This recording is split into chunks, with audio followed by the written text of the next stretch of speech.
ब्रह्मा गुरुर्विष्णुर्गुरुर्देवो महेश्वरः गुरुः साक्षात् परं ब्रह्म तस्मै श्री गुरवे नमः। गुरवे सर्वलोकानां भिषजे भवरोगिणां निधये सर्वविद्यानां दक्षिणामूर्तये नमः। सदाशिवसमारम्भां शङ्कराचार्यमध्यमाम् अस्मदाचार्यपर्यन्तां वन्दे गुरुपरम्पराम्। शङ्कारूपेण मच्चित्तं पङ्कीकृतमबुद्ध्यया किङ्करीयस्य सामाया शङ्कराचार्यमाश्रये। लक्ष्मीनाथसमारम्भां नाथयामुनमध्यमाम् अस्मदाचार्यपर्यन्तां वन्दे गुरुपरम्पराम्। यो नित्यमच्युतपदाम्बुजयुग्मरुग्मव्यामोहदस्तरितराणि तृणाय मेने अस्मद्गुरोर्भगवतोऽस्य दयैकसिन्धोः रामानुजस्य चरणौ शरणं प्रपद्ये। भूतं सरस्य महदाह्वयपट्टनाद श्रीभक्तिसारकुलशेखरयोगिवाहान् भक्ताङ्घ्रिरेणुः प्रकारयतीन्द्रमिश्रान् श्रीमत्पराङ्कुशमुनिं प्रणतोऽस्मि नित्यम्। सीतारामसमारम्भाम् आञ्जनेयादिमध्यमाम् अस्मदाचार्यपर्यन्तां वन्दे गुरुपरम्पराम्। यस्य स्मरणमात्रेण नामभक्तिः प्रजायते तन्नमामि यदि श्रेष्ठं बोधेन्द्रं जगदां गुरुम्। भागीशाद्यास्सु मनसः सर्वार्थानामुपक्रमेयम् नत्वा कृतकृत्याः स्युः तं नमामि गजाननम्। दुर्भिर्युक्ता चतुर्भिस्फटिकमणिमयीमक्षमालां ददाना हस्तेनैकेन पद्मं सितमपि च शुकं पुस्तकं चापरेण भासा कुन्देन्दुशृङ्गस्फटिकमणिनिभा भासमाना समाना सा मे वाग्देवतेयं निवसतु वदने सर्वदा सुप्रसन्ना। कूचन्दं राम रामेति मधुरं मधुराक्षरम् आरुह्य कविताशाखां वन्दे वाल्मीकिकोकिलम्। वाल्मीकिर्मुनिसिंहस्य कवितावनचारिणा शृण्वन् रामकथानादं को न याति पराङ्गतिम्। पिपीलिकाग्रहजातं वाल्मीकिरतिविश्रुतं कविमुख्यम् रामायणस्य जनकम् उपास्महे सततं क्षेमाय। यः पिबन्ति सततं रामचरितामृतसागरम् अतृप्तस्थं मुनिं वन्दे प्राचेतसमकल्मषम्। गोष्पतीकृतवाराशीमशकीकृतराक्षसम् रामायण महामालारत्नं वन्दे लीलात्मजम्। अञ्जनानन्दनं वीरं जानकी शोकनाशनम् कपीशमक्षहन्तारं वन्दे लङ्काभयङ्करम्। उल्लङ्घ्य सिन्धोः सलिलं सलीलं यशोकवह्निं जनकात्मजायाः आदाय तेनैव तदाह लङ्कां नमामि तं प्राञ्जलिराञ्जनेयम्। आञ्जनेयमधिपाटलाढनं काञ्चनाद्रिकमनीयविग्रहं पारिजाततरुमूलवासिनं भावयामि पवमाननन्दनं। यत्र यत्र रघुनाथकीर्तनं तत्र तत्र कृतमस्तकाञ्जलिम्। बाष्पवारि परिपूर्णलोचनं मारुतीं नमत राक्षसान्तकम्। मनोजवं मारुततुल्यवेगं जितेन्द्रियं बुद्धिमतां वरिष्ठं वातात्मजं वानरयूथमुख्यं श्रीरामदूतं शिरसा नमामि। श्रीरामदूतं मनसा स्मरामि। यः कर्णाञ्जलिसम्बुडैर्हरः सम्यक् पिबत्यादरात् वाल्मीकेर्वदनारविन्दगलितं रामायणाख्यं वदु। जन्मव्याधिजराविपत्तिमरणैरत्यन्तशोकद्रुमं संसारं स विहाय गच्छति पुमान् विष्णोः पदं शाश्वतम्। वेदवेद्ये परे पुंसि जाते दशरथात्मजे वेदः प्राच्येदसादासीत् साक्षात् रामायणात्मना। वैदेही सहितं सुरुद्रुमतले हैमे महामण्डपे मध्ये पुष्पकमासने मणिमये वीरासने सुस्थितम्। अग्रे वाचिगति प्रपञ्चनुते तत्त्वं मुनिभ्यः परं व्याख्यान्तम्। भरतादिभिः परिवृतं रामं भजे श्यामळम् नमोऽस्तु रामाय सलक्ष्मणाय दिव्ये च तस्यै जनकात्मजायै नमोऽस्तु रुद्रेन्द्रियमानिलेभ्यो नमोऽस्तु चन्द्रार्कमरुद्गणेभ्यः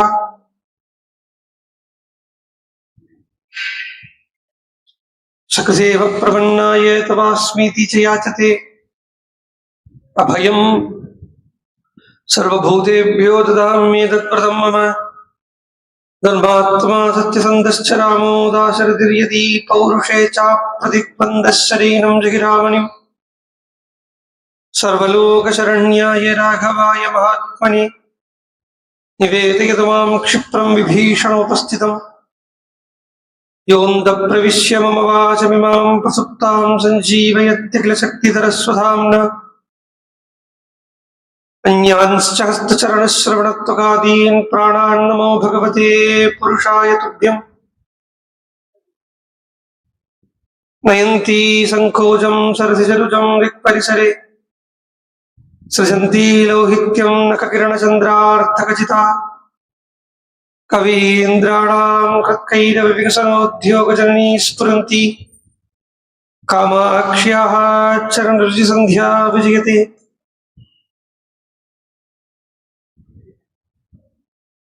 गुरुभक्ते त्यक्तराज्यो विचरतनुवनं पद्मपद्भ्यां प्रियायाः पाणिस्पर्श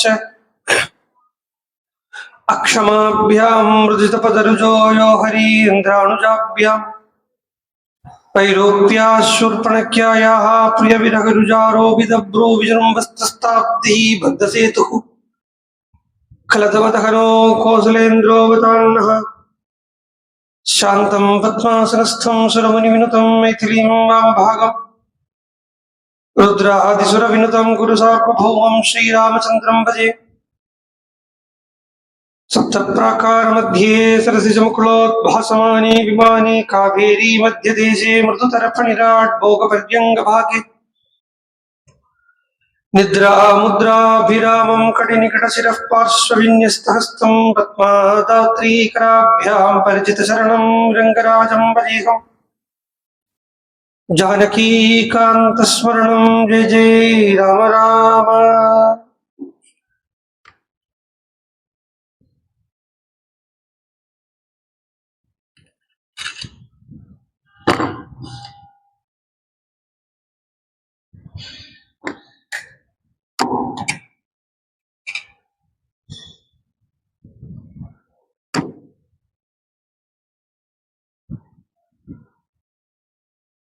பாராயண உபக்கிரம ஸ்லோகங்கள்ல உபக்கிரம ஸ்லோகம்னா அந்த கடைசியில வரப்பட்ட ஸ்லோகங்கள் பாராயணம் முடிச்சுட்டு சொல்ற ஸ்லோகங்கள்ல ஒரு ஸ்லோகம் இருக்கு. ஸ்ருண்வன் ராமாயணம் பக்தியா எஃப் பாதம் பதமேவா சயாதி பிரம்மணஸ்தானம் பிரம்மணா பூஜிதே சதா இப்படின்னு ஒரு ஸ்லோகம்.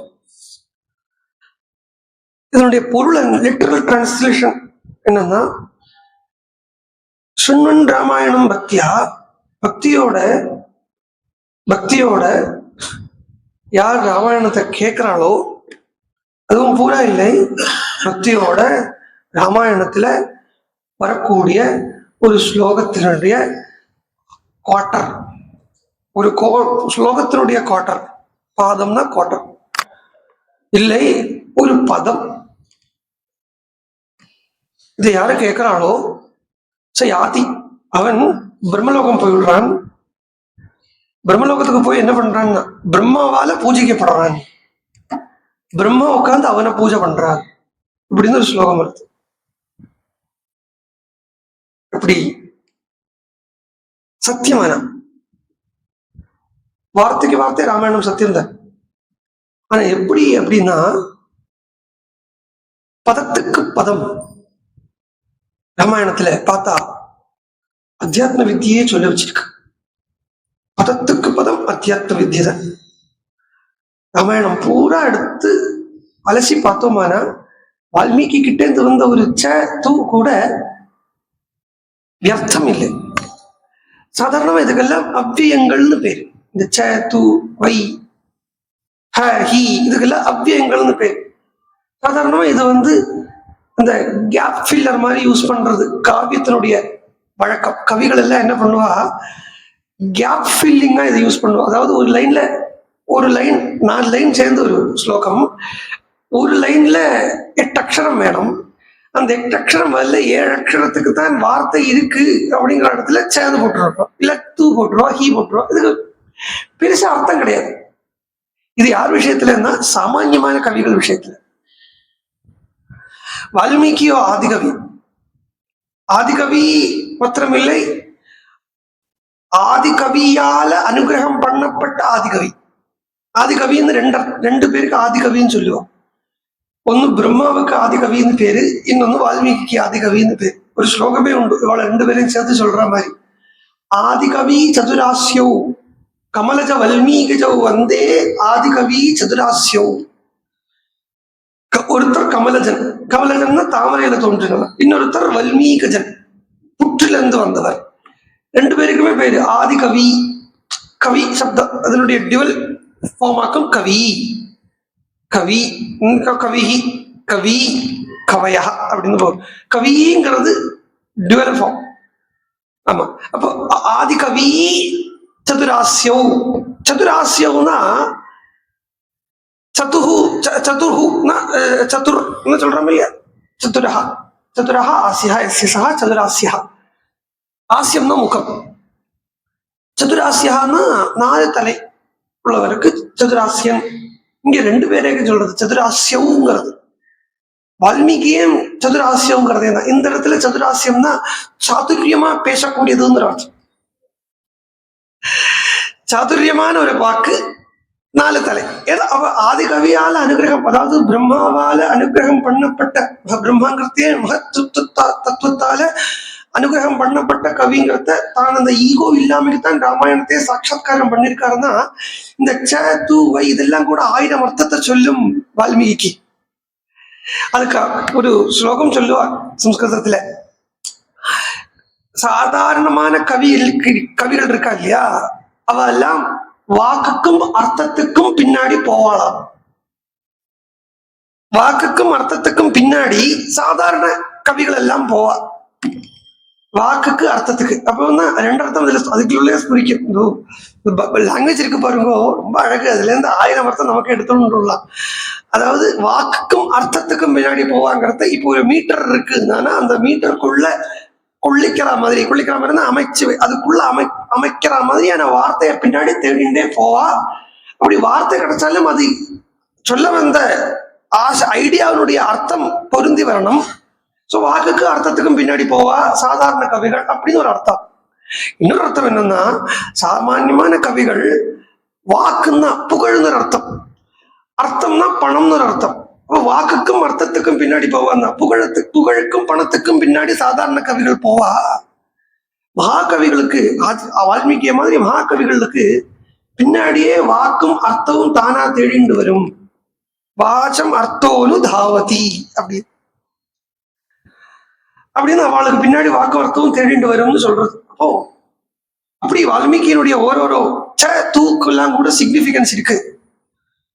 அதுல பதமேவா அப்படிங்கிறத, இப்போ ஒரு பதத்தை எடுத்துட்டோம்னா அந்த பதத்தை பக்தியா கேட்டால் கூட முக்தியை கொடுத்துடுறது. பிரம்மலோகம் பிரயாசத்தின்னா முக்தின்னு தான் அர்த்தம்.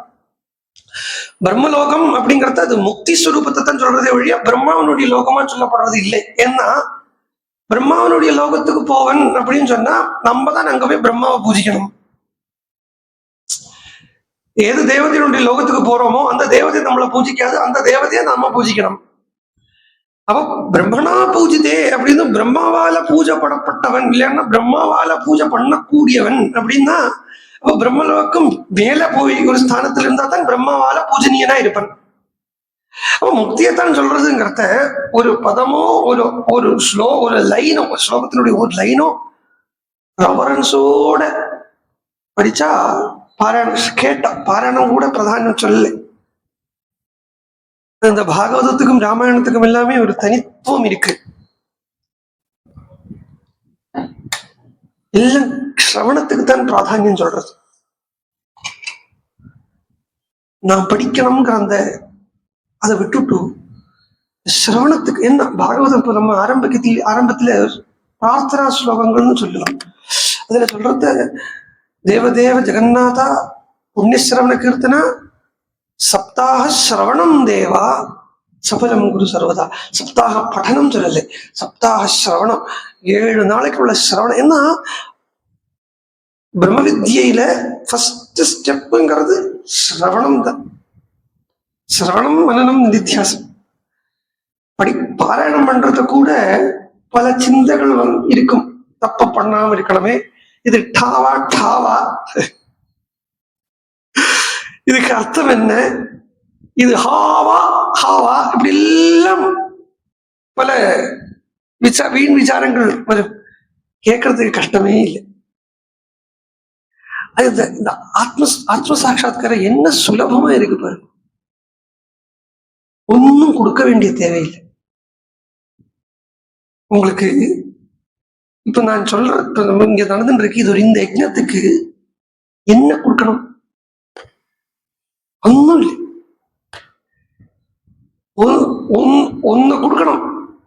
ஒன்னு கொடுக்கணும், காதை கொடுத்தா போறோம். அல்லதுக்கு எதுக்காகவும் இல்லை. பாருங்க எவ்வளவு சிம்பிளா இருக்கு. இப்போ ஒரு சாதாரண ஒரு கல்யாணத்துக்கு போறதுன்னா கூட கஷ்டம்தான். எதையாவது கவர்ல போட்டு கொடுக்க வேண்டியிருக்கு. சாதாரண கல்யாணத்துக்கு இந்த உத்வாகம் சொல்றாளே, அதுக்கு போறது கூட எதையாவது கவர்ல போட்டு கொடுக்க. இங்க அது இல்லை, அது படாது. அதாவது கவர் பண்ணி இருக்கப்பட்ட அஜ்ஞானத்தை கொடுத்துட்டா போதும். அது அஜ்ஞானத்தை கொடுத்தா, இந்த மரக்கடையில டிம்பர் இருக்கே, டிம்பர், அதுதான் மரக்கடை சொல்லுவா. அங்க மரத்தை கொடுத்தா அவ ஷேப் பண்ணி தர மாதிரி இங்க உங்களுக்கு உங்களுடைய அஜ்ஞானமானது ஷேப் பண்ணி ஞானமாக மாற்றி தரப்படும். பிரம்மணா பூஜை தேசதாங்கிறத அந்த எதுக்கு சொல்ல வந்தேன்னா, அவ்வளவு ஈஸியா இருக்கு. சிரவணம்ங்கிறது ரொம்ப கஷ்டமே இல்லை. நீங்க சும்மா கையை வீசிட்டு வாங்கும், காதை மாத்திரம் தாங்கும். மனசு எடுக்கிறதுக்கு எங்களுக்கு தெரியும், அது இந்த பீடத்தினுடைய ஒரு ஸ்பெஷாலிட்டி. மனசு எடுத்துட்டுலாம், காதை மாத்திரம் தந்தா ஈஸியா மனசு எடுத்துடுறோம். கேளுங்கோ, சிரவணம். கேட்டதை சும்மா உட்காருங்கோ. யார் இப்படி சொல்லுவா? யோசிச்சு பாருங்க. யாராவது சொல்லுவாளா கொஞ்ச நேரம் சும்மா உட்காருங்கோ அப்படின்னு சொல்லுவாளா? சும்மா கொஞ்ச நேரம் உட்காருங்கோ, கேட்டதை நினைச்சுங்கோ, நினைச்சுண்டதுலயே இருந்துங்கோ. அழுத்து சாட்சாத்காரம். ஸ்ரோதவ்யோ மந்தவ்யோ நிதித்யாசித்யா சாட்சாத்காரிதவ்யா.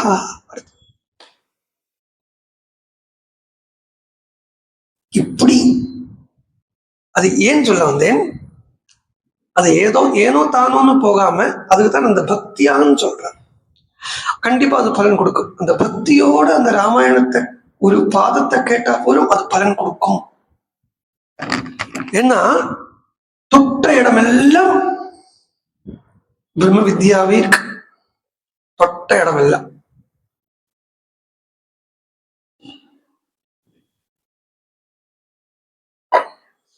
தொட்டுறது. நீங்க நேற்றுக்கு நம்ம அப்படித்தான் சொல்லி நிறுத்திருக்கோம். அதுக்கு ஒரு பீடிக்கையாத்தான் போட்டேன், அவதாரிக்கையாத்தான் சொன்னேன். எனக்கு போவோம் ஒரு மலையத்தான் சொல்லிது. ஆனா ஒரு மலை அது ராமாயணத்துக்குள்ள வந்துடுத்தானா அதனுடைய ரூபமே மாறிடுறது. திருக்கூடம் ஒரு பர்வதம், அதுக்கு மேல ஹனுமான் உட்கார்ந்து இருக்கா. ஐ மீன் லங்கா திருக்கூட், லங்கைக்கிறது திருக்கூடத்தின் மேலே இருக்கு. ஹனுமான் அதை உட்கார்ந்து பாக்குறார். இப்படிதான் இருக்கு. ஆனா அதுக்குள்ள ஒரு பிரம்ம வித்யா பூர்த்தி வச்சிருக்கான். நேற்றுக்கு நான் சொன்னேன், சந்திரன் சொல்லுவேன்னு சொல்லியிருக்கேன். சாதாரணமா சந்திரன் ஆகாசத்துல இருக்கா, பாக்குறதுக்கு அழகா இருக்கு, முடிஞ்சு போயிடுச்சு, எவ்வளவு. ஆனா அதுவே வால்மீகியினுடைய வாயிலிருந்து அந்த சந்திரன் வந்துட்டானா, அந்த சந்திரன் உட்பட பிரம்ம வித்யைக்கு நம்மளை கொண்டு போறதுக்கு உண்டான ஒரு உபாதியா இருக்கு. வால்மீகியினுடையோ சுகருடையோ வாயிலிருந்து என்ன வந்தாலும் அது எல்லாமே பிரம்ம வித்யை, அதாவது பகவானை கனெக்ட் பண்ணும்படியா இருக்குமே தவிர அந்நியதாவா இருக்காது. சர்வம் இப்போ சொல்றா, ஹனுமான் லங்கையை பார்க்கிறார். லங்கையை பார்த்து இடது காலை வச்சு உள்ள போனார் அப்படின்னு சொல்லிட்டு, இடது காலுங்கிறது ராஜசீகம்னு சொன்னீங்க. ராஜசீகமா உள்ள போறார் அப்படின்னா, ஏன் ராஜசீகமா உள்ள போறாருன்னா, இருக்கக்கூடிய இடமும் ராஜசீக ஸ்வரூபத்தில் இருக்கக்கூடிய ராட்சசனான ராவணனுடைய கோட்டை, அதுக்குள்ள போறதுக்கு இந்த ராஜசீக குணத்தை எடுத்துட்டா தான் ஆச்சு அப்படின்னு அனுமானுக்கே தெரியறது என்கிறதுனால, அனுமான் போகிற இடம் எல்லாம் ராஜசீகமாவே தான் போறார். ஒரு இடத்துல உட்கார மாட்டேங்கிறார். ராஜசீக சுபாவத்தின் ராஜசீகத்தினுடைய சுரூபமே என்னன்னு கேட்டா, ஒரு இடத்துல உட்கார மாட்டார். இம்பேஷன்ஸ். ஒரு இடத்துல இருக்க முடியாது. சி பிசிக்கலி மேபி, பட் அந்த இடத்துல கூட மனசு இருக்கு பாருங்க, பறந்து தள்ளும், அப்படி பறக்கும். அப்போ அந்த ராஜசீகமான ஒரு சுபாவத்தை ஹனுமான் எடுக்க போறேங்கிறத உள்ள ஏறதுக்கு முன்னாடியே காட்டுறார். லெப்ட் கால உள்ள வச்சு,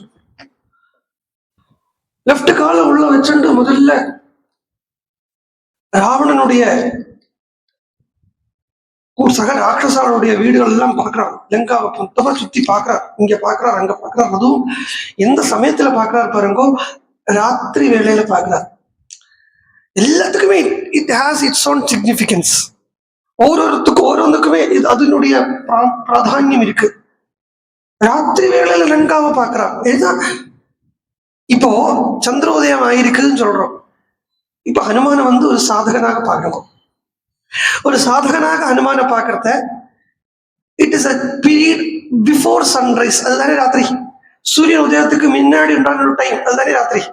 சூரியன் இல்லாத சமயம் அப்படிங்கிறத, சந்திர உதயம் ஆகியிருக்கார், சூரியன் உதயம் ஆகலை அப்படிங்கிறத பூர்ணமா அந்த ஞானம் அடைஞ்சிட்டு இல்லைன்னு அர்த்தம். அடைய வேண்டியதை பூர்ணமா அடையாத ஒரு நேரத்துக்கு ராத்திரின்னு பேர். அப்போ ஆனா இது அமாவாசை ராத்திரி இல்லை. ஹனுமான் என்னைக்கு லங்கைக்குள்ள காலடி எடுத்து வச்சார் அப்படின்னா, அது நேற்றுக்கு அந்த சந்திரனை வர்ணனை பண்ணோமே, அந்த சந்திரனை வர்ணனை பண்ணதுல இருந்தே நமக்கு ஒரு ஐடியா கிடைக்கணும் ஹனுமான் என்னைக்கு லங்கைக்குள்ள போனார்.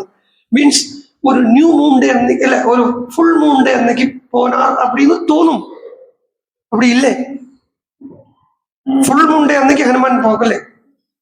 ஃபுல் மூன் டே அன்னைக்கு போயிருந்தா ஒரு காலம் அந்த இடத்துல இப்படி வர்ணனை வந்திருக்காது. எப்படி சூரியன் அஸ்தமனம் ஆச்சு, சந்திரன் உதிச்சது அப்படின்னு ஒரு அர்த்தம் வந்திருக்காது. இங்க சொல்றார், சூரியன் சொல்ல போறார், மத்தியங்கதா சந்திரஹா அப்படின்னு சொல்ல போறார்.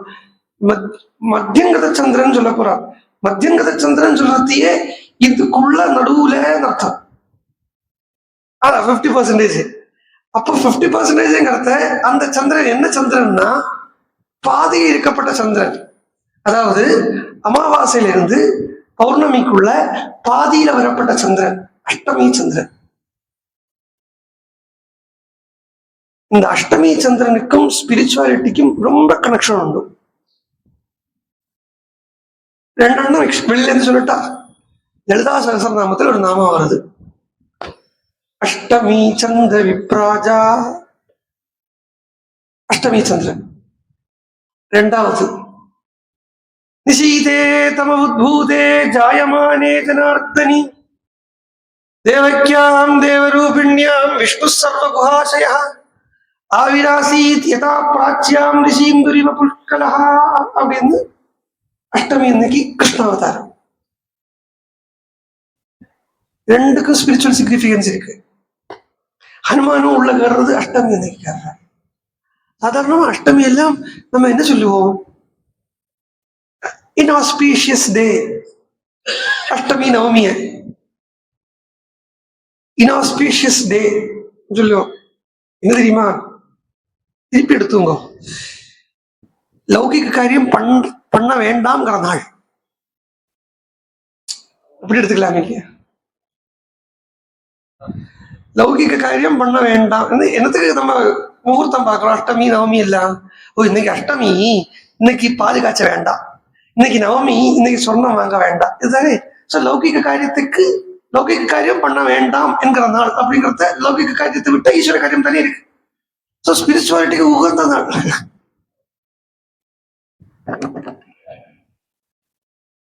அப்போ அந்த அஷ்டமி அன்னைக்கு ஹனுமான் லங்கைக்குள்ள பிரவேசிக்கிறார்.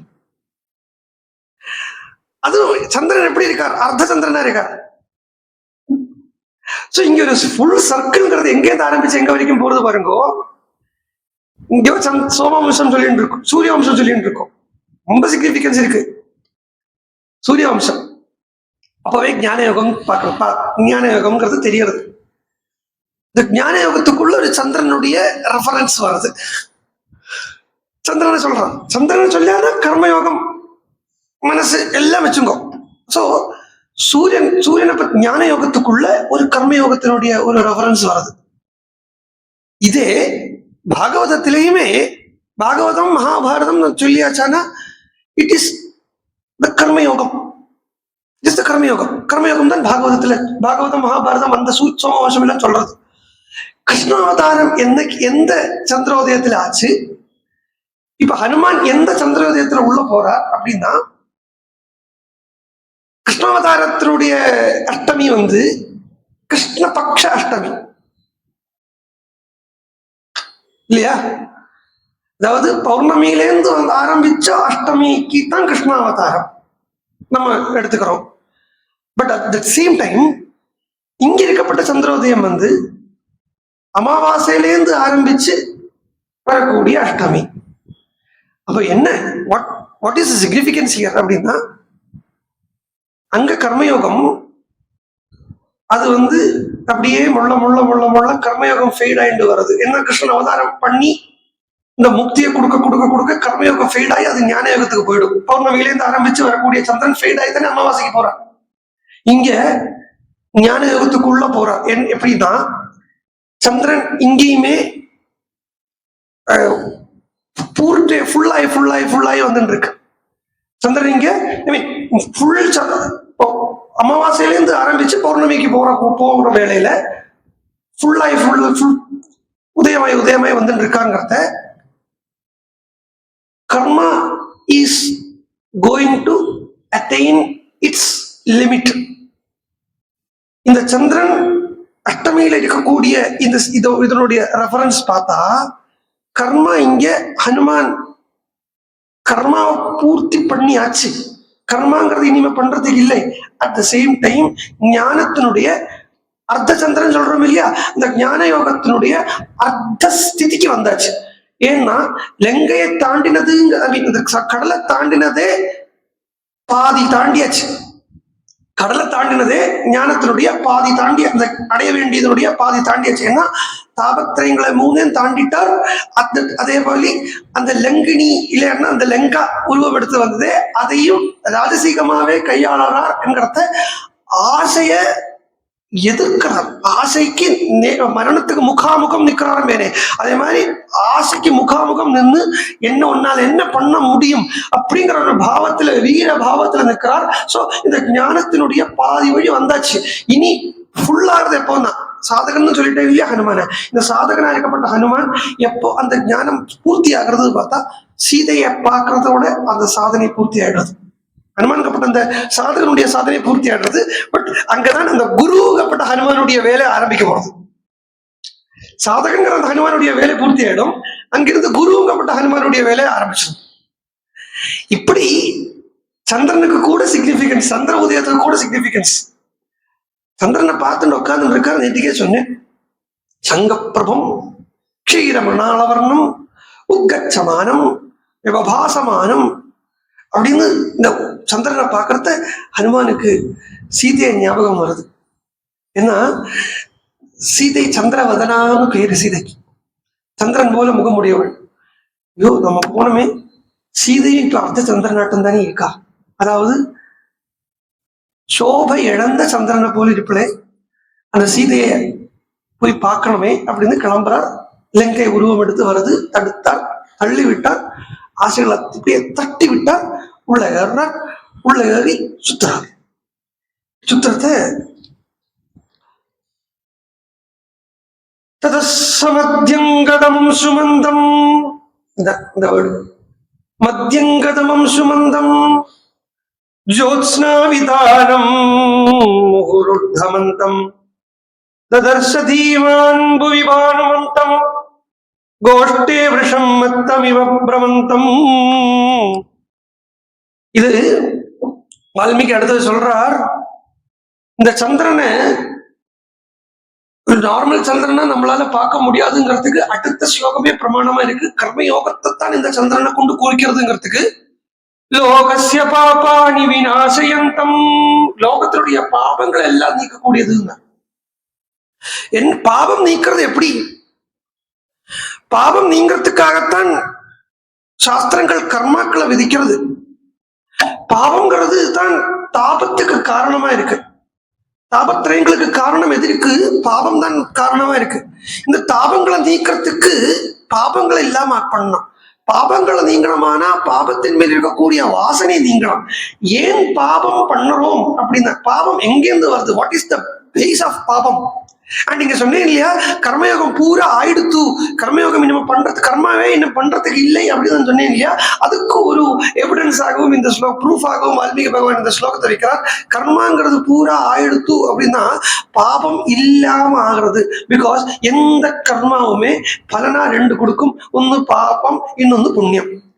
இங்க பாவம் இல்லை. லோகஸ்ய பாபா விநாசயந்தம், லோகத்துல பாவத்தை எல்லாம் நீக்கிறதுக்கு உண்டான சந்திரன் அப்படிங்கிறத அந்த ஃபுல்ஃபில்மெண்டான கர்மயோகம். லோகஸ்ய பாபா விநாசயந்தம் மகோததிம் சாபி சமேதயந்தம் பூதானி சர்வாணி விராஜயந்தம் ததர்ஷ சீதாம் சுபதாபியாந்தம். அந்த லக்ஷ்மி ஐஸ்வர்யம் இருக்கே, ஐஸ்வர்யம் ஸ்ரீஹி என்றெல்லாம் சொல்லுவா. இதெல்லாமே வித்தியை தான் குறிக்கிறது.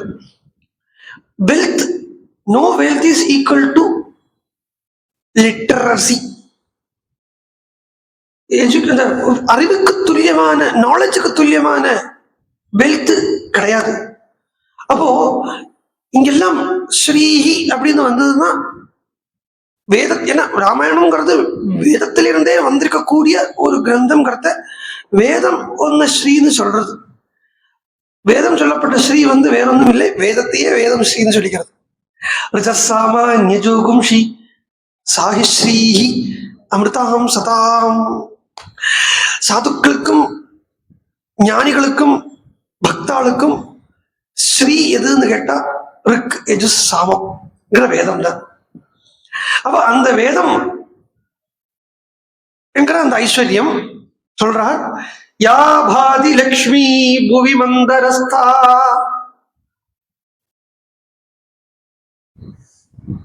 யதா பிரதோஷேஷு ச சாகரஸ்தா ததைவ தோயேஷு ச புஷ்கரஸ்தா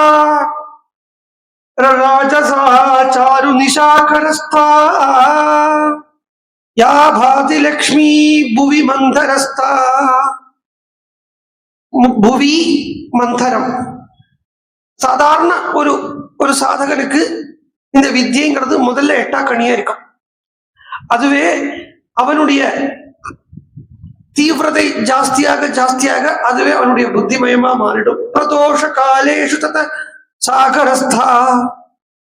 அதுக்கப்புறம் அந்த வித்தியே அவன் பழக பழக பழக பழக அந்த வித்தியை நீங்கிடும், அது அனுபவமா மாறிடும். அனுபவம் ஆகிறத இந்த கிரியாயோகத்தினுடைய பலனானது நடக்க ஆரம்பிக்கும். இந்த தாமரைகளானது விரிய ஆரம்பிக்கும். தாமரை விரியறதுங்கிறத சொல்றார். ததைவ தோயேஷு ச புஷ்கரஸ்தா ராஜசா சாரு நிஷாகரஸ்தா. அந்த வித்தியை இப்ப எப்படி இருக்கு? ஆகாசத்துல சாரு நிஷாகரஸ்தா, ராத்திரிய பண்ணும்படியா இருக்கு. நிஷாகரஹான்னா சந்திரனுக்கு ஒரு பேரு. ஏன் நிஷாகரன்னு பேருன்னா ராத்திரிய பண்றாருங்கிறதுனால அவருக்கு நிஷாகரன்னு பேரு. ஆனா இந்த சந்திரன் ராத்திரிய பண்றதில்லை, இந்த சந்திரன் இருளை நீக்கக்கூடியவரா இருக்கார். அந்த வித்தியனுடைய எல்லாமே அந்த வித்தியை பாதியா இருக்கு, இல்லாட்டினா அந்த ஞானம் பாதியா இருக்கு, பாதியா இருக்குங்கிறத ஒரு ஸ்லோகத்திலே வால்மீகி சொல்லிட்டு போறது இங்க பார்க்கலாம். வித்தியை இப்ப எப்படி இருக்கு? அர்த்தசந்திர வடிவில நிஷாகரஸ்தா, ராத்திரிய உருவாக்கும்படியா இருக்கு. அப்ப still it is night. Full அனுபவம் வந்தா தான் அது பூர்ணமான ஞானம் தான் சூரிய உதயம்னு சொல்றோம். இன்னும் நேற்றுக்கு சொன்னதுல ஒரு விஷயம் இருக்கு.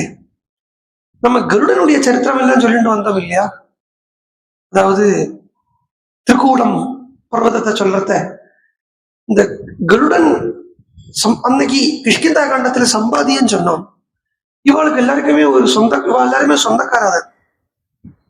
இவ எல்லாருமே கருடன் கருடனுடைய அண்ணா, அவருக்கு அருணன் பேரு. அந்த அருணனுடைய குழந்தைகள் தான் மாயாவியும் என்ன சம்பாதியும் ஜடாயும். சம்பாதி ஜடாயு கருடனுடைய அண்ணா, அருணனுடைய பசங்க. அருணன் நம்ம சொல்றத என்னவா சொல்றோம், சூரியனுடைய தேர் ஓட்டுறவர் அப்படின்னு கதை. அவருக்கு கால் கிடையாது, ஏன்னா அவசரப்பட்டு முட்டைய உடைச்சு பார்த்துட்டா வினதா, அதனால அவருக்கு கால் இல்லை. கருடனுடைய முட்டைங்கிறது வெயிட் பண்ணி ஆற அமர அதுவாகவே விரிஞ்சு வந்தது, அதனால பூர்ணமா இருந்தார். கால் இல்லைங்கிறதுனாலேயே இவரை சூரியன் கிட்ட வச்சிருக்கு. அருணனா அவருக்கு பேரு அருணன் அப்படிங்கிறத. இந்த அருணன்கிறது விஷயமே எல்லாமே ஒரு பட்சிங்கிற முறையில மட்டும் பார்க்காதீங்கோ, கொஞ்சம் உயர்ந்த இடத்துல பாருங்க. ஏன்னா நம்ம இப்ப நான் என்ன என்னோட ஐடியா, குழந்தைகளுக்கு சொல்றோம் வச்சுக்கோங்களேன், குழந்தைகள் கேட்கும், அது அப்படி சூரியன் பக்கத்துல போயிருந்தா எரிஞ்சு போக மாட்டாங்களான்னு கேட்கும். சோ இந்த அருணங்கிற பீரியட் என்ன பீரியட் தெரியுமா? சூரியோதயம் ஒரு பீரியட் இருக்கு, அருணோதயம் ஒரு பீரியட் இருக்கு. சூரியோதயம்ங்கிறது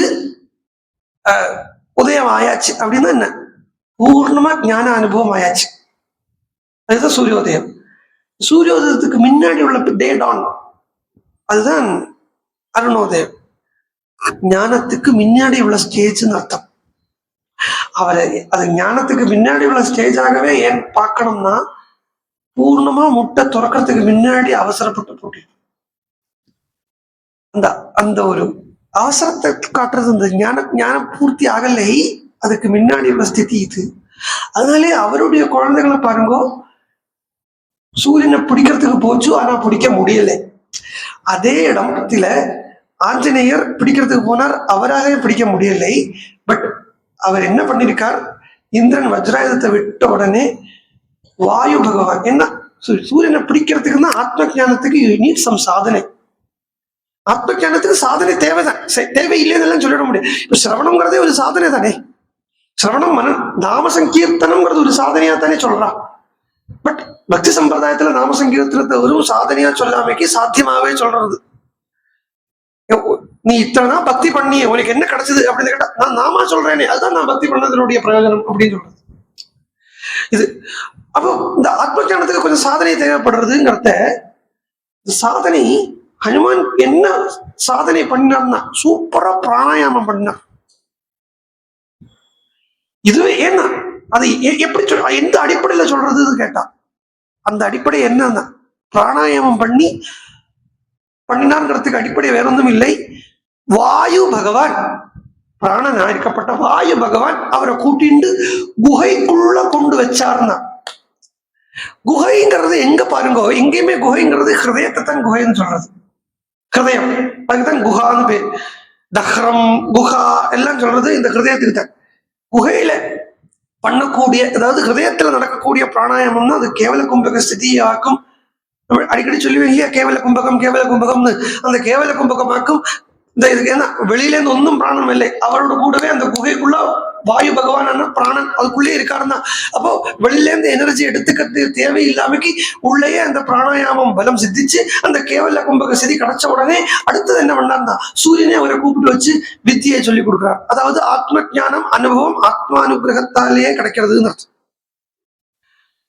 இந்த இடத்துல நான் ஏன் இவ்வளவு சொல்ல வந்தேன்னா, இந்த வித்தையானது பூர்த்தி பண்றதுக்கு முன்னாடியே சில கேசுகள் உண்டு. பாடசாலையில அவசரப்பட்டு வெளியில் இறங்கிடுங்க,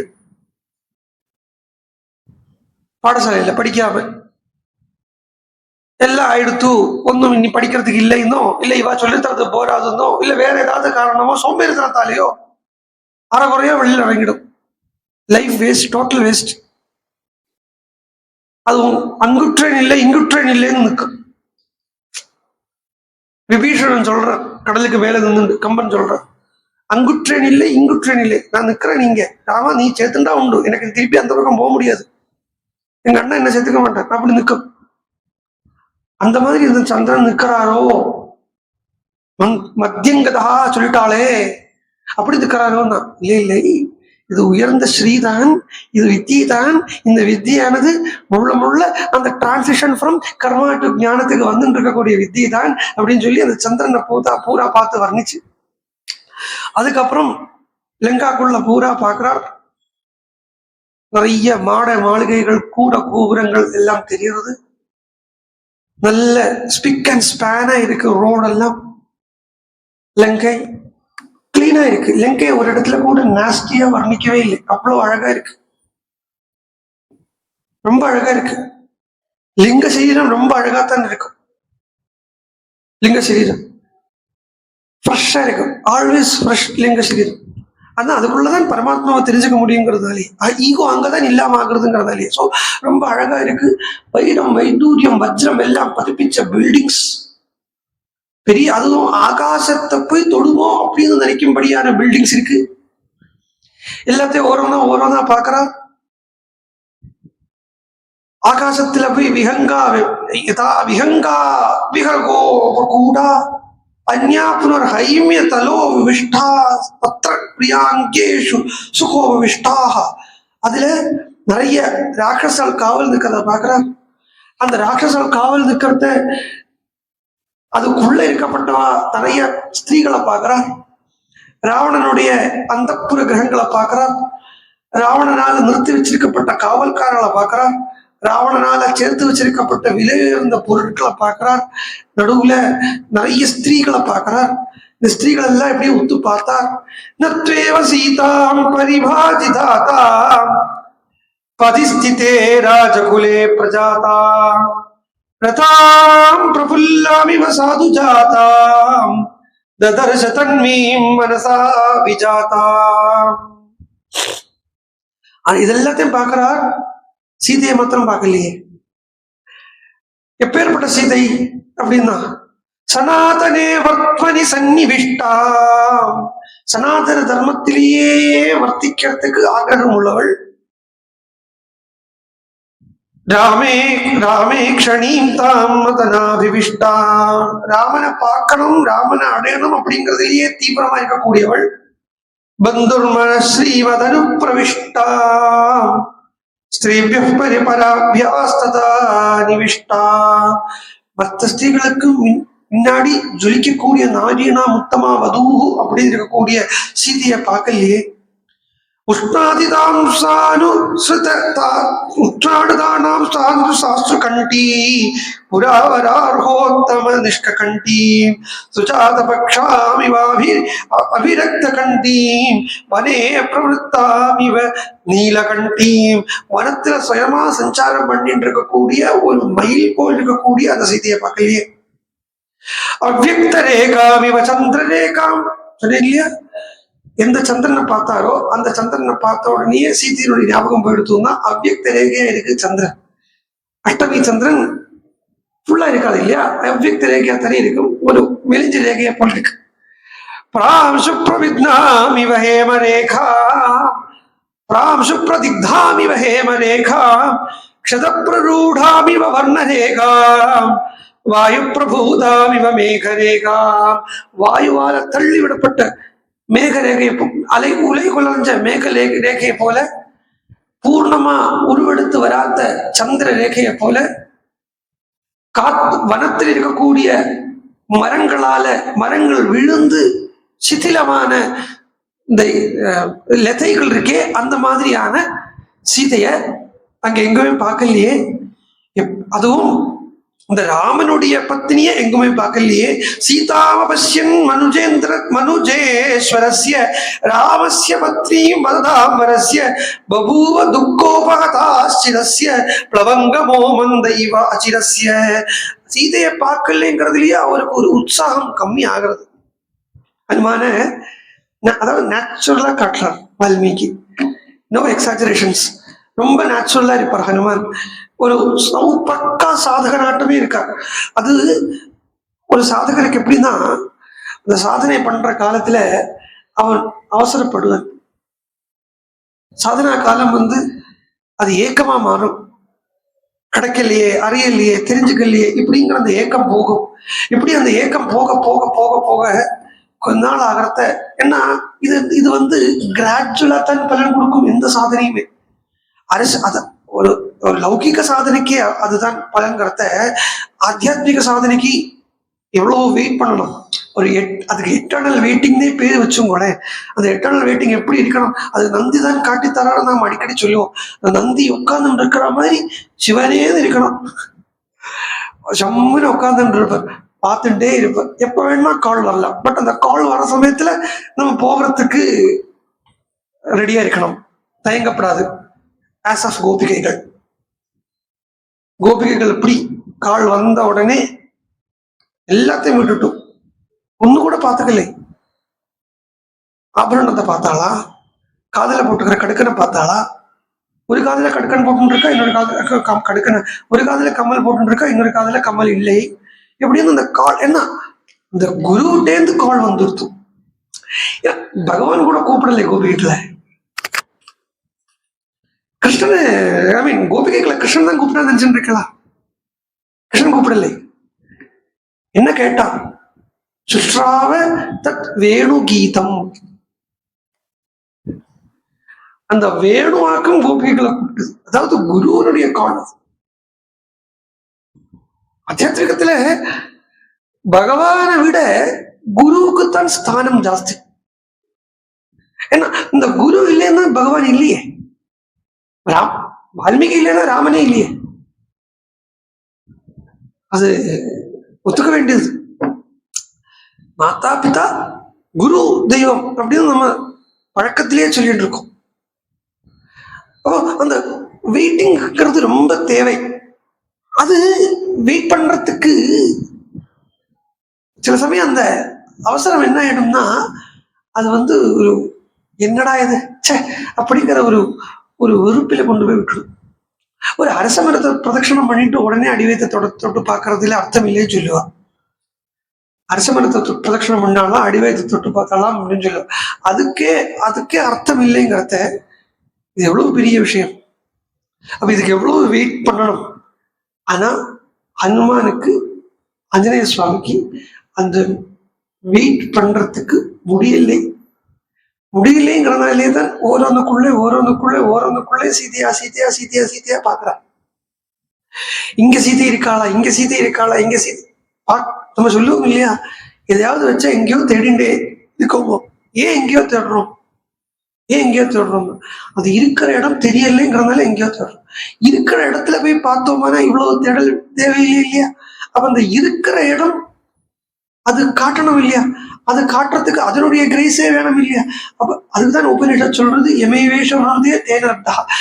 தேடக்கூடிய பொருள் எங்க இருக்குங்கிறதே அந்த, இது சாதாரண பொருள் இல்லை, பொருள் அப்படின்னு எடுத்துங்க. பொருள் அப்படின்னா அந்த பொருள் வஸ்து அதுங்கிறது எங்க இருக்கோ அது நினைக்கணுமா. இவன் நம்ம கண்டுபிடிக்கணும் அப்படின்னு அது நினைக்கணும். அது நினைக்காதவரையில் அதை கண்டுபிடிக்கவே முடியாது. சோ ஹனுமானுக்கு என்னன்னா, ஆனா அந்த பக்தியினுடைய தீவிரதையினாலையும் அந்த சாதனையுடைய தீவிரதையினாலையும் என்ன இது இவ்வளவு பண்ணிட்டும் கிடைக்க மாட்டேங்கிறது அப்படிங்கிறதுல ஒரு அலசதை வந்துடுது, ஒரு மந்ததை வந்துடுது. மந்தமா எடுத்தான் ஹனுமானுடைய தேடல். கொஞ்சம் ரெஸ்ட் எடுத்துட்டார், கொஞ்சம் உட்கார்றார், நினைச்சுட்டார் நம்ம உட்காரப்படாது, திருப்பியும் தேடுவோம் அப்படின்னு திரும்பியும் கிளம்பினா இதேதான்.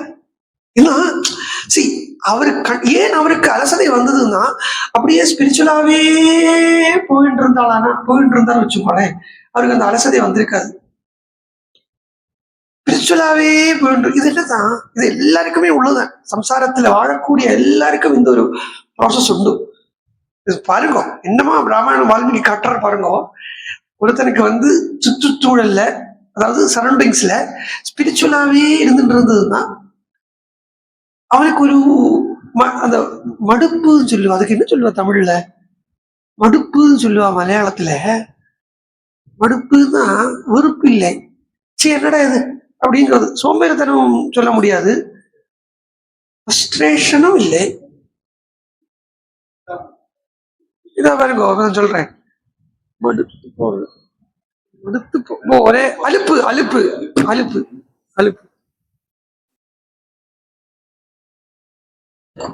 இந்த அலுப்பு தட்டுறது சொல்ல இல்லையா, இது ஸ்பிரிச்சுவலாவே இருந்துட்டு இருந்தோம் வச்சுக்கோங்களேன், அந்த அலுப்பு தட்டாது நமக்கு. ஒரு ஆத்தியாத்மிக ஒரு ஸ்பிரிச்சுவல் சீக்கருக்கு ஏன் அப்பப்போ ஸ்பிரிச்சுவாலிட்டிலேயே அலுப்பு தட்டுறதுன்னா, அவன் ஸ்பிரிச்சுவலாகவும் இருக்கான், நடுவில் நடுவில் லோகத்துக்குள்ளே போறான். போகாம இருக்க முடியாது அப்கோர்ஸ். லோகத்துக்குள்ள போகாம இருக்க முடியுமா? வீட்டுல சமைக்காம இருக்க முடியுமா? இல்லையோ. 10 பேரை பார்க்காம இருக்க முடியுமா? இது இது ஒன்றும் அதெல்லாம் அப்படி போனோம் இருக்கணும் எல்லாம் நினைக்கிறது எஸ்கேபிசம். இதையும் மீறிண்டு சாதிக்கிறது தான் சாதனை. அதனாலதான் பரமஹம்சரையோ மகாராஷ்டிர சந்துக்களையோ சாதுக்களையோ எல்லாம் அவ எல்லாம் 1000 சன்னியாசிக்கு சமமா சொல்றோம். அவளை என்ன கிரகஸ்தாலாவே இருந்திருக்கா.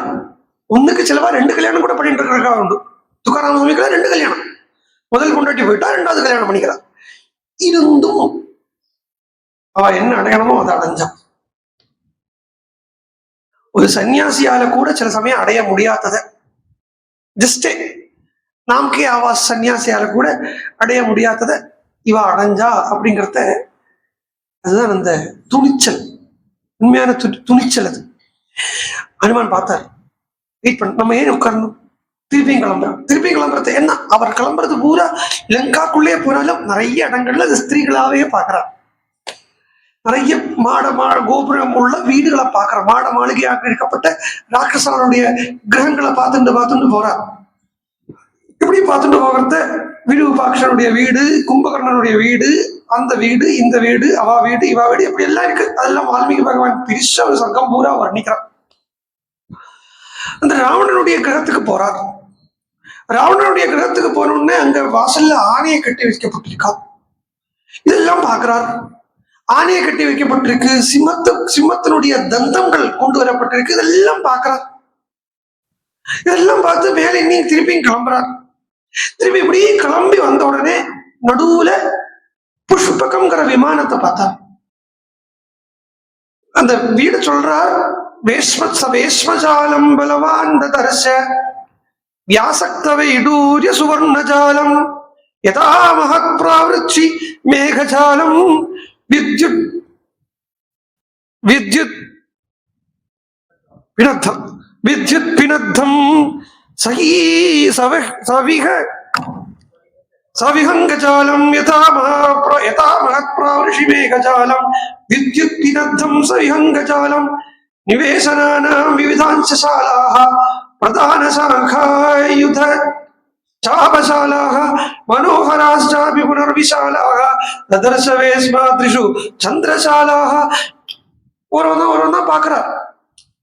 ஆயுதங்கள் வச்சிருக்கப்பட்ட சாலை, பழைய கிறிஸ்தம், பழைய புக்கு. ஈவன் நான் பிறக்கிறதுக்கு முன்னாடியே போட்ட புஸ்தகம். ஆனா இதை மாற்ற முடியாது. அது கொஞ்சம் மங்களா தெரியட்டும், பரவாயில்ல, மாற்ற முடியாது. ஏன்னா நிறைய விஷயங்கள் அங்கே இங்கேயும் சொல்லி வச்சிருக்கேன். அதில் அப்பப்போ பாராயணம் பண்றத என்ன ஐடியா தோணும், டிக் பண்ணி வைப்பேன். அப்புறம் பார்த்தா எதுக்கு டிக் பண்ணே மறந்து போயிடும்.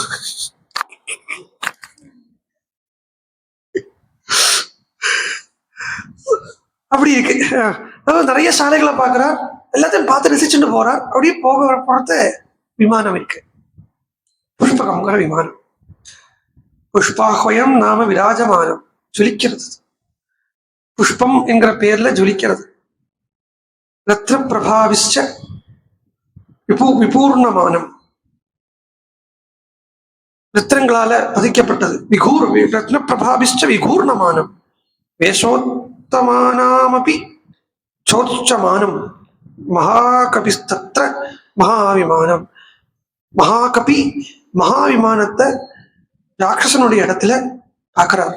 அதுல நிறைய பூதங்கள் எல்லாம் குத்தி வைக்கப்பட்டிருக்குன்னு சொல்றான். நிறைய படங்கள் எல்லாம் வரைச்சிருக்கு, அது இருக்கு, இது இருக்கு எல்லாம் சொல்றான்.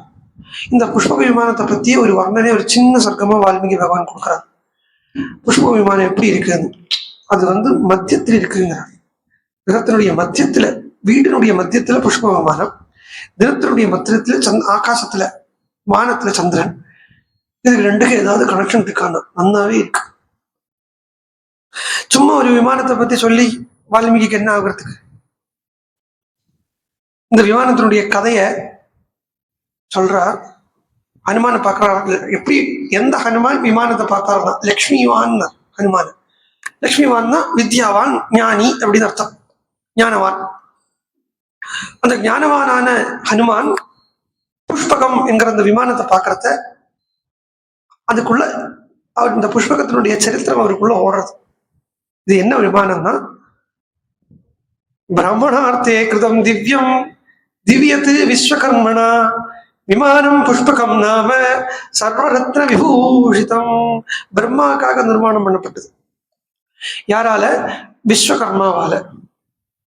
இந்த விஸ்வகர்மாங்கிற ஒரு பேர் நிறைய இடங்கள்ல கேட்டிருக்கோம் இல்லையா? விஸ்வகர்மா தான் சாதாரணமா நம்ம என்ன நினைச்சுப்போம், இந்த ஆசாரி வேலையெல்லாம் பண்றவர், விஸ்வத்தை நிர்மாணம் பண்றதுக்கு கல்லி மண்ணெல்லாம் கொண்டு வந்து ஒரு என்ஜினியர், ஒரு சிவில் இன்ஜினியர் விஸ்வகர்மா. இல்லாட்டனா ஒரு சிவில் இன்ஜினியர் தான் சொல்லணும்.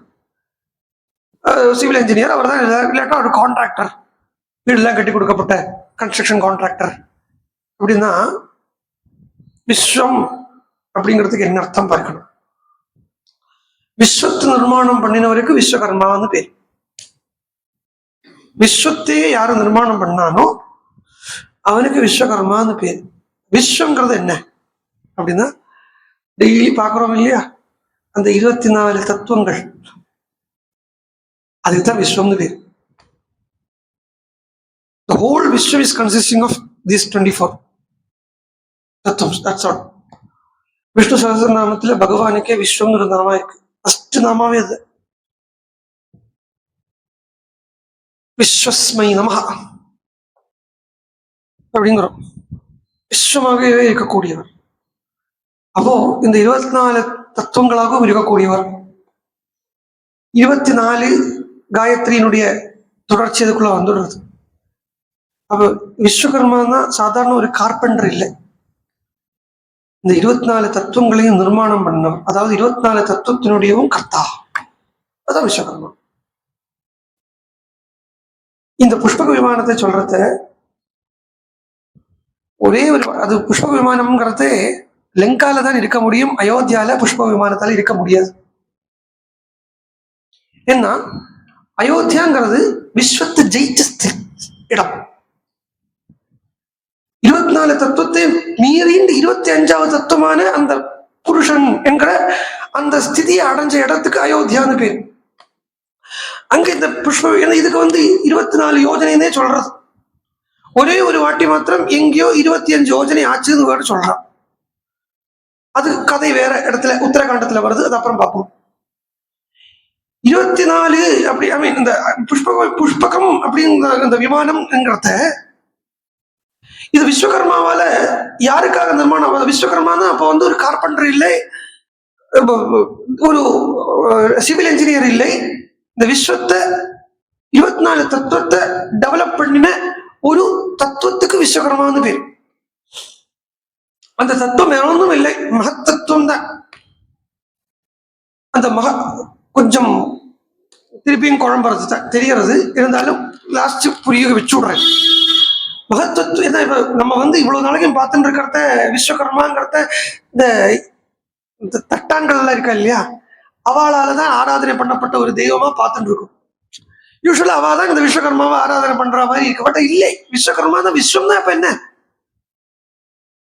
காணப்பட்ட இந்த இந்த ஜஸ்ட் இந்த பிசிக்கலா தெரியப்பட்ட இந்த வஸ்துக்களுக்கு இல்லையே விஸ்வம்னு பேரு. விஸ்வம்ங்கிறது, இந்த விஸ்வம்ங்கிறதே விஷ்ணுனுடைய ஒரு பேரா இருக்கிறத.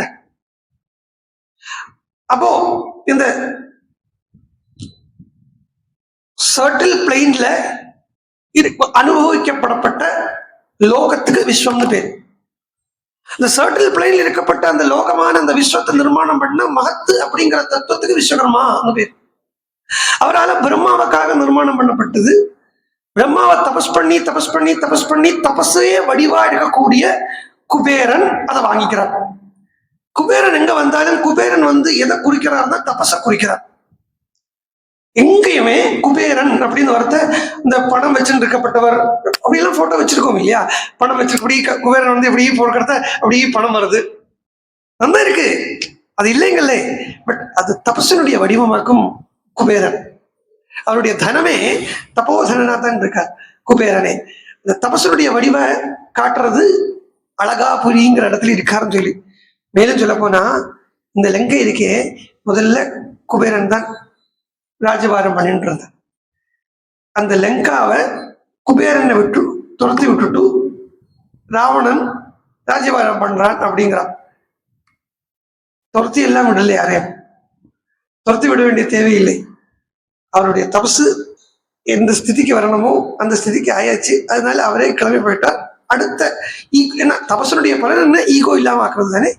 ஈகோ பிரம்ம, அந்த ஞான பிரம்ம ஞானம் பிரம்மானுபவம் தானே. அந்த பிரம்மானுபவத்துக்கு அடுத்த பாத்திரம் தயாராகிட்டு இருக்கான் ராவணன். அவன் வந்து உட்காந்து ராஜபரம் பண்ணிட்டு இருக்கான். சோ குபேரனை தான் எந்த இடத்துலயுமே தபஸ் அப்படின்னு நம்ம சொல்லுவோம். சோ அவன் குபேரனை வந்து தபசு பண்ணியே குபேரன் அந்த புஷ்பக விமானத்தை வாங்கிட்டு போயிருக்கான்.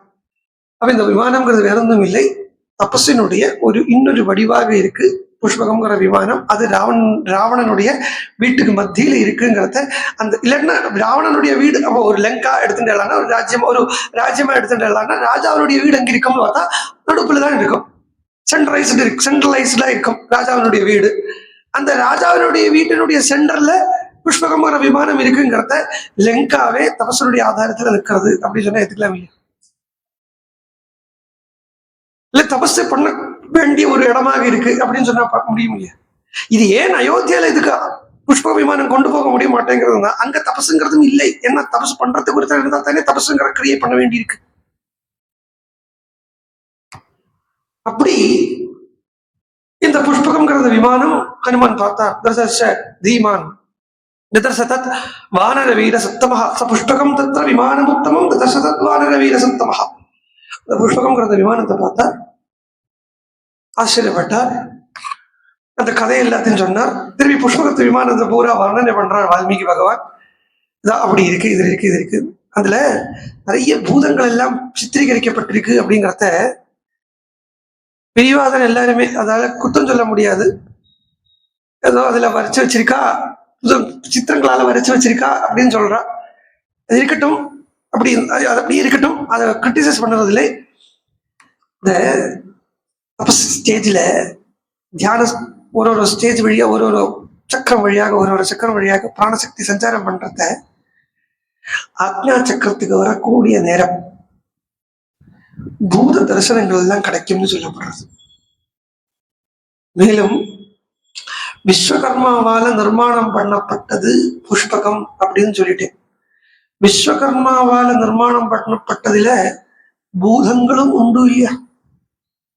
பூதங்கள்னா பேய் பிசாச்சுன்னு எடுத்துக்காதீங்க. எதெல்லாம் உருவாகிறதோ அதற்கு எல்லாமே பூதம்னே பேரு.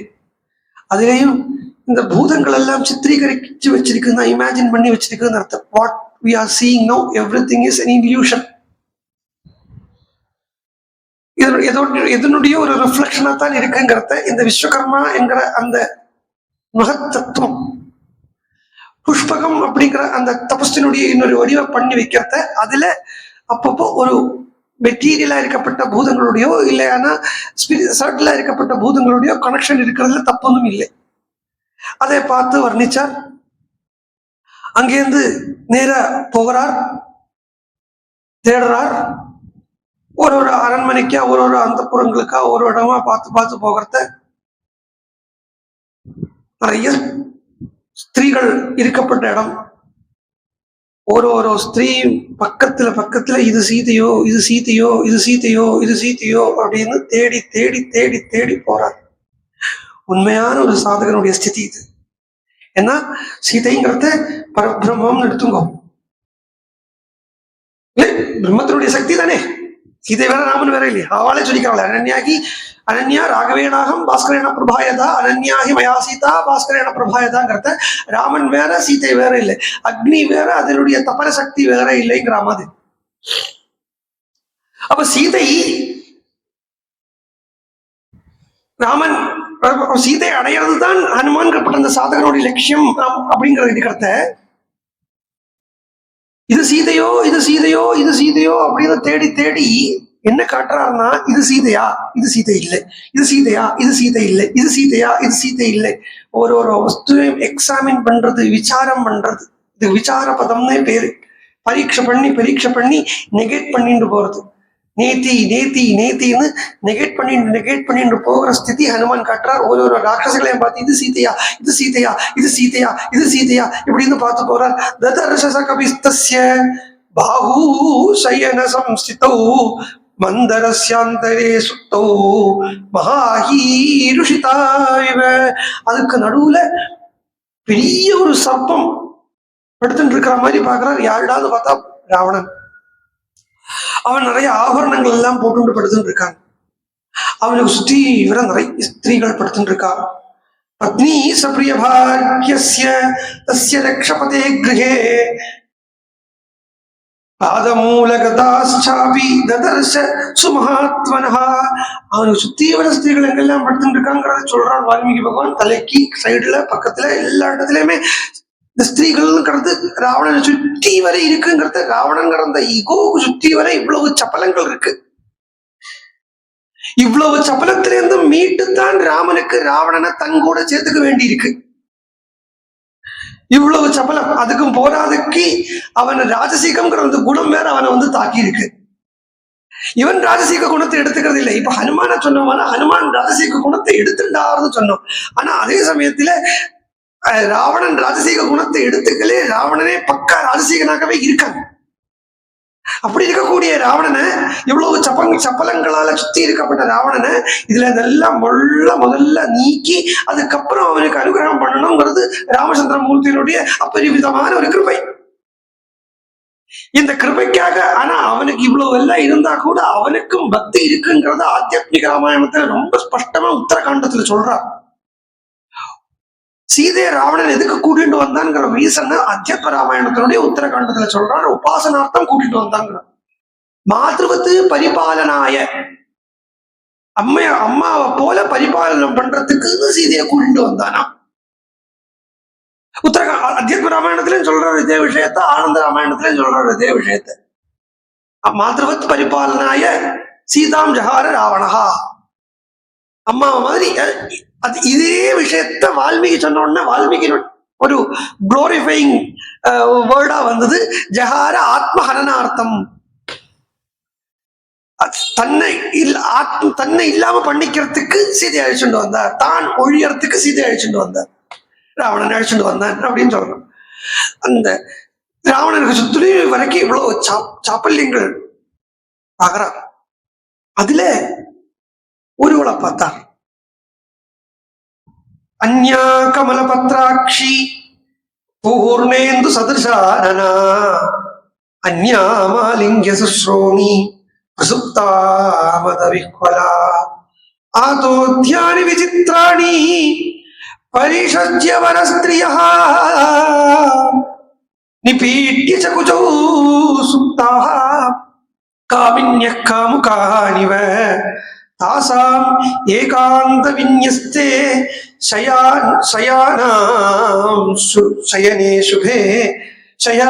शयने शुभे ददर्श रूप संपन्नाम् अरतां स कविस्त्रियम् मुक्तामणि समायुक्तैः भूषणैः सुविभूषितां विभूषयन्तीमिव च सुश्रिया भवनोत्तमम् गौरीं कनकवर्णाभां इष्टावन्दपुरेश्वरीं कपिमन्दोदरीं तत्र शयानां चारुरूपिणीं. அங்க தனித்து ஒருவளாக ஒருவள் படுத்துட்டு இருக்க. அவளுக்கு மந்தோதரியின் பேர். ஹனுமானுக்கு அவளுடைய பேரு தெரியுமா? இவளுக்கு போய் இப்ப மந்தோதரின்னு எப்படி பேரு வைக்கிறாரே, ரூபமே காட்டி கொடுக்கிறது. மந்த உதரி, பொட்டின வயருடையவள். இது ரூபத்தை படி சொன்னோமா? வால்மீகி ரூப சௌந்தரியத்தை வர்ணிக்கணுமானா 2 பேரோட ரூப சௌந்தரியத்தை மாத்திரம் தான் வர்ணிப்பார். ஒன்னு ராமனுடையது, இன்னொன்னு சீதையுடையது. மற்ற யாருடைய ரூப சௌந்தரியத்தை வால்மீகி பகவான் வர்ணிக்க மாட்டார்.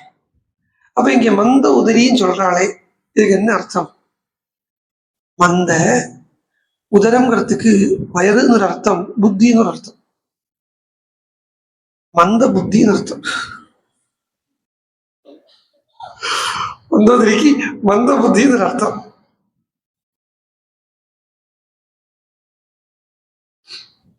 அவளுக்கு கடைசியில் அனுகிரகம் இருக்கு. ராமாயணத்துல மத்தவா எல்லாருக்கும் திபுஜ ராமன் தான், மந்தோதரிக்கு மாத்திரம் பத்ராச்சல ராமன், சதுர்புஜ ராமன். சங்கசக்கரா சீதா கௌஸ்தவ ஸ்ரீமான் அப்படிங்கிறா மந்தோதரி சொல்றான் கடைசியில. அப்படி அவளை பார்க்கறான். அவளை பார்த்தா ரொம்ப ஏகாந்தமா எடுத்துட்டு இருக்கா. இவளை பார்த்த உடனே இவள் சீதை அப்படின்னு நினைச்சுக்கிறார். இதுவும் ஒரு சாதகன் தான், இது ஒரு சாதகனுடைய லட்சணம் தான். என்ன ஆகும், பக்தி பண்றா, பிரவச்சனங்கள் கேட்கிறா, சாதனைகள் பண்றா. சாதனை பண்ண பண்ண பிரவச்சனம் கேட்க கேட்க இல்லாட்டனா ஏதோ கொஞ்சம் 2 நாள் 3 நாள் கோவிலுக்கு போயிட்டு வரத்தையே நம்ம ஏதோ அடைஞ்சிட்டோம் அப்படிங்கிற ஒரு எண்ணம் தானாவே வந்துடும். நம்ம எல்லாம் ஆயாச்சுப்பா, நம்ம அடைய வேண்டியதெல்லாம் அடைஞ்சாச்சு, நமக்கு பின்னாடி ஓரா இருக்கா பாரு, இப்படி எல்லாம் கூட சொல்றதுக்கு தோணும். அப்புறம் நம்மளே நம்மள அவதார புருஷன்னு சொல்லிப்போம். பகவான் வேற என்ன பண்ணுவார் தெரியுமோ, இதுக்கு வேற ஒரு மாயை கொண்டு வந்து விட்டுருவார், ஒரு 4 பேரை கூப்பிட்டு தந்துருவார், அவளை வச்சு அவதார புருஷன்னு சொல்ல வைப்பார். அப்ப என்ன ஆயிடும், மயங்கி மதி மறைந்து நானேதான் அவதார புருஷன், நான் தாண்டா ராமன் அவதாரம் எடுத்து வந்திருக்கேன், எல்லாரும் ஆசீர்வாதம் வாங்கிங்கோ ஆரம்பிச்சிடும். அதாவது ஈரம் பேனாக்கி பேரை பெருமாளாக்கி பெருமாளை வச்சு பிச்சை எடுக்க வைக்க வேண்டும் இந்த ஸ்திதிக்கு கொண்டு வந்துடும் இல்லையோ. மலையாளத்துல ஒன்று சொல்லுவா, அது தமிழ்ல நான் சொல்றேன், டிரான்ஸ்லேட் பண்றேன். ஒண்ணுல எய்தர் சாப்பிடுறவன் தெரிஞ்சுக்கணும், இல்லையா பரிமாறுறவன் தெரிஞ்சுக்கணும். 2 ஒண்ணுக்கு ஒண்ணு போட்டி போட்டு தான் அஜானத்திலேதான் இழுப்பேங்கிற ஸ்திதிக்கு வந்துடும். அப்புறம் அது என்னன்னா, கொஞ்சம் வளர்ந்துட்டு இருப்பேன், இந்த வளரப்பட்டவனுக்கு தான் என்ன பழுத்திருக்கு, காய்ச்சிருக்கிற மரத்துல தான் கல்லறிபடுங்கிற மாதிரி, இது மாதிரி கொஞ்சம் சாதனை பண்ணி கொஞ்சம் வளர்ந்து தபஸ் பண்ணிட்டு இருக்கக்கூடிய இடத்துலதான் கல்லறிபடுற மாதிரி, இந்த மாதிரி மாயெல்லாம் வந்து நீயே பகவான், நீயே அவதார புருஷன், நீயே அது, நீயே இது, எப்படி எல்லாம் தொடங்கிடும். பியாண்ட் காட் சொல்றவாளை திருத்த முடியாது, சொல்றவாளை திருத்த முடியுமா? ஏன்னா இன்னைக்கு எந்த ஜனங்கள் அவதார புருஷன் சொல்றதோ, நாளைக்கு அவள வாயிலேருந்து திட்டுவா. அது உண்டு. போயுமே எனக்கு ஒரு குணத்துக்கு காசுக்கு கொள்ளாது அப்படின்னு சொல்லிடுவா. சொல்லுவோம் இல்லையா, தோற்றுவார் சொல்லி தமிழ் சொல்லுவாள், போற்றுவார் போற்றுவதும், அது எல்லாம் அவனுக்கு எங்கேயோ போற்றும். இது வந்து என்ன சேர்ந்ததெல்லாம் என்ன புகழ. ஏன் சொல்றேன், புகழ்ச்சி எடுத்துக்கிறதுக்கு தயாரா இருக்கோம்னா இகழ்ச்சி எடுத்துக்கிறதுக்கு தயாரா இருக்கணும். அதுக்கு தயார் கிடையாது. இகழத்தை ஜஸ்டிஃபை பண்றதுக்கு தான் ரெடியா இருக்கோமே ஒழிய புகழத்தை ஏத்து வாங்கிக்கிறதுக்கு உண்டான அந்த ஒரு எந்தூசியாசம் இகழத்தை ஏத்து வாங்கிக்கிறதுக்கு இல்லை.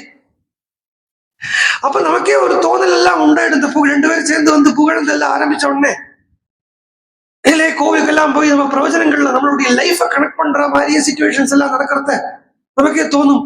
நம்மளே இப்படி எல்லாம் கடந்துதானே வந்திருக்கோம், நம்மளே நம்ம ஒரு யோகி ஆயிட்டோம் போல் இருக்கே, ஒரு பெரிய அச்சீவர் ஆயிட்டோம் போல் இருக்கே, இப்படி எல்லாம் தோணும். ஹனுமான் அதை காட்டுறார்.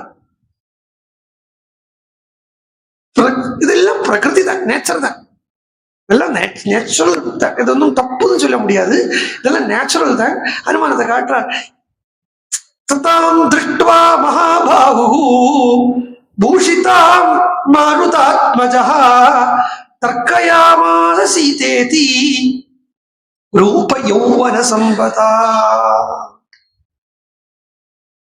வால்மீகி இருக்காரே, வால்மீகியை புரிஞ்சுக்கிறதுக்கு எவ்வளவு ஜென்மம் எடுத்தாலும் முடியாது. நான் ஏதோ நுனிப்புல் கூட மேயலை, அவ்வளவுதான். நம்ம ராமாயணத்தை புரிஞ்சுட்டு இருக்கோம்னு சொல்லணும்.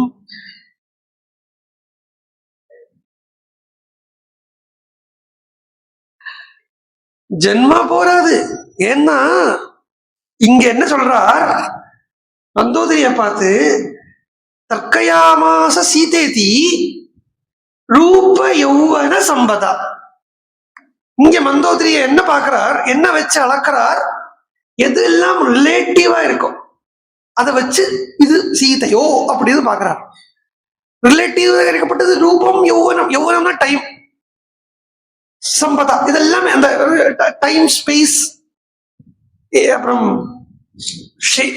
டைம் ஸ்பேஸ், ஃபார்ம், நேம், இதுதானே நம்மள வந்து ரிலேட்டிவ் பிளைன்ல தள்ளி விடுறது. சீதையை இங்க ஹனுமான் பாக்குறத, ஐ மீன் மந்தோதரி ஹனுமான் பாக்குறது, இது சீதைன்னு எண்ணத்தை வச்சு பார்த்தார், எண்ணத்தை வச்சு அதை அளக்கிறார். அதனுடைய அந்த பெஞ்ச் மார்க் எதை வச்சுக்கிறார், ரூபத்தை யௌவனத்தையும் ஹனுமான் வந்து பார்த்து அளக்கிறார், இது சீதையோ. அதுவும் பூஷணானி பூஷிதாம், பூஷணங்கள் போட்டு இருக்கிறதுனாலையும், ரூபமா நல்ல அழகா இருக்கிறாங்கிறதுனாலையும், யௌவனத்தில் இருக்கிறாங்கிறதுனாலையும் இவ்வளவு சீதையோ அப்படின்னா, உண்மையான சீதையை பார்க்கறத ஹனுமான் வந்து இது சீதை தான் எப்படின்னு நிச்சயம் பண்ணாருங்கிறது அங்க வால்மீகி சொல்றத, வால்மீகி அங்க வார்த்தை போடுறார், தர்க்கயாமாச சீதை தி காரணை ரூபசோபிதா. ரெண்டுக்கும் அந்தரம் இருக்கு பாருங்கோ. இங்க ரூப யௌவன சம்பதாம்னா அங்க காரணைகி உபசோபிதான், காரணைகி உபபாதிபிகி. தர்க்கயாமாச சீதேதி காரணைகி உபபாதிபிகி. அங்க வேற இந்த எதெல்லாம் ரிலேட்டிவா இருக்கோ அந்த ரிலேட்டிவா இருக்கப்பட்ட விஷயத்தை வச்சு சீதைன்னு தெரிஞ்சுக்கல உண்மையான சீதையை பாக்குறத. இங்க மந்தோதரிய பாக்குறத ஜஸ்ட் ரூபத்தையும் பார்த்து யௌவனத்தையும் பார்த்து இது சீதையோ அப்படின்னு மந்தோதரிய பார்த்து நினைச்சுக்கிறாருன்னா, எதுக்கு பின்னாடி போனா ஏமாந்து போயிடுவோங்கிறத சொல்றது இல்லையா. ரூபம், நெய்ம், ஃபேம் இதெல்லாம் காதல காமினி கார்த்தி இது கீர்த்தி எல்லாம் நாசத்துக்குண்டான வழிதான்ங்கிறத சொல்றது இல்லையா. உடனே இது சீதையோ அப்படின்னு பாக்குறத தர்க்கயாமாச சீதேதி ரூப யௌவன சம்பதா. குணத்தால சீதையினுடைய அடிப்படையை பார்க்கல, சீதையான்னு பார்க்கல, ரூபத்தால சீதையான்னு பார்த்தா. வாஸ்தவத்துல சீதையும் மந்தோதரியும் ஒன்னாவே சொல்றது நிறைய இடங்கள்ல. சீதையும் மந்தோதரியும் என்ன சொல்றதுன்னா ஒரே தரத்தை சேர்ந்த ஸ்திரீகள் அப்படின்னு சொல்றது. ஸ்திரீ கணத்துல பல கணம் இருக்கு. அதுல பத்மினின்னு ஒரு கணம் காமசாஸ்திரங்கள்ல சொல்றது. பத்மினின்னு ஒரு கணம். அந்த பத்மினி கணத்தை சேர்ந்த சீதை ஸ்திரீதான் சீதையும், பத்மினி கணத்தை சேர்ந்த ஸ்திரீதான் மந்தோதரியும். இந்த மந்தோதரியினுடைய பிறப்பே ஒரு ஆச்சரியமான பிறப்பு. கைலாசத்துக்கு திஸ் ஃபெல்லோ ராவணன் போறான். இவர் ஒரு லிங்கத்தை பூஜை பண்ணிட்டு இருந்தான். அந்த லிங்கத்தை குபேரன் கொண்டு போயிட்டார். அந்த ராவணன் ஒரு லிங்கத்தை பூஜை பண்ணிட்டு இருந்தது குபேரன் கொண்டு போயிட்டான். சோ கைலாசத்துக்கு போய் ஆத்மலிங்கத்தை வாங்கிட்டு வரணும்ட்டு போறான். இப்படி போறது அங்க போய் பரமேஸ்வரன்ட்ட பார்த்து தபஸ் பண்ணி, கைலாசத்துக்கு ராவணன் போயிருக்காங்கிறது சுந்தரகாண்டத்திலே எவிடன்ஸ் இருக்கு. கைலாசத்துக்கு ராவணன் போயிருக்காங்கிறதுக்கு சுந்தரகாண்டத்திலே எவிடன்ஸ் இருக்கு. கடைசியில அங்க போய் ஹனுமான் வந்து இப்படி ஜம்முன்னு உட்கார்ந்து இருக்கிறத பாக்கிறத கிமேஷ பகவான் நந்தி, இவர் பகவான் நந்தியோ என்ன, இவர் என்ன முன்னாடி சாப்பிச்சிருக்காரு அப்படின்னு அவனே கேட்டுக்கிறான்.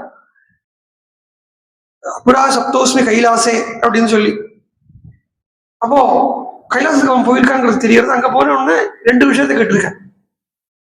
ஒண்ணு ஆத்மலிங்கத்தையும் கேட்டிருக்கான், பார்வதியையும் கேட்டிருக்கான். Not in a bad intention வச்சுக்கோங்க.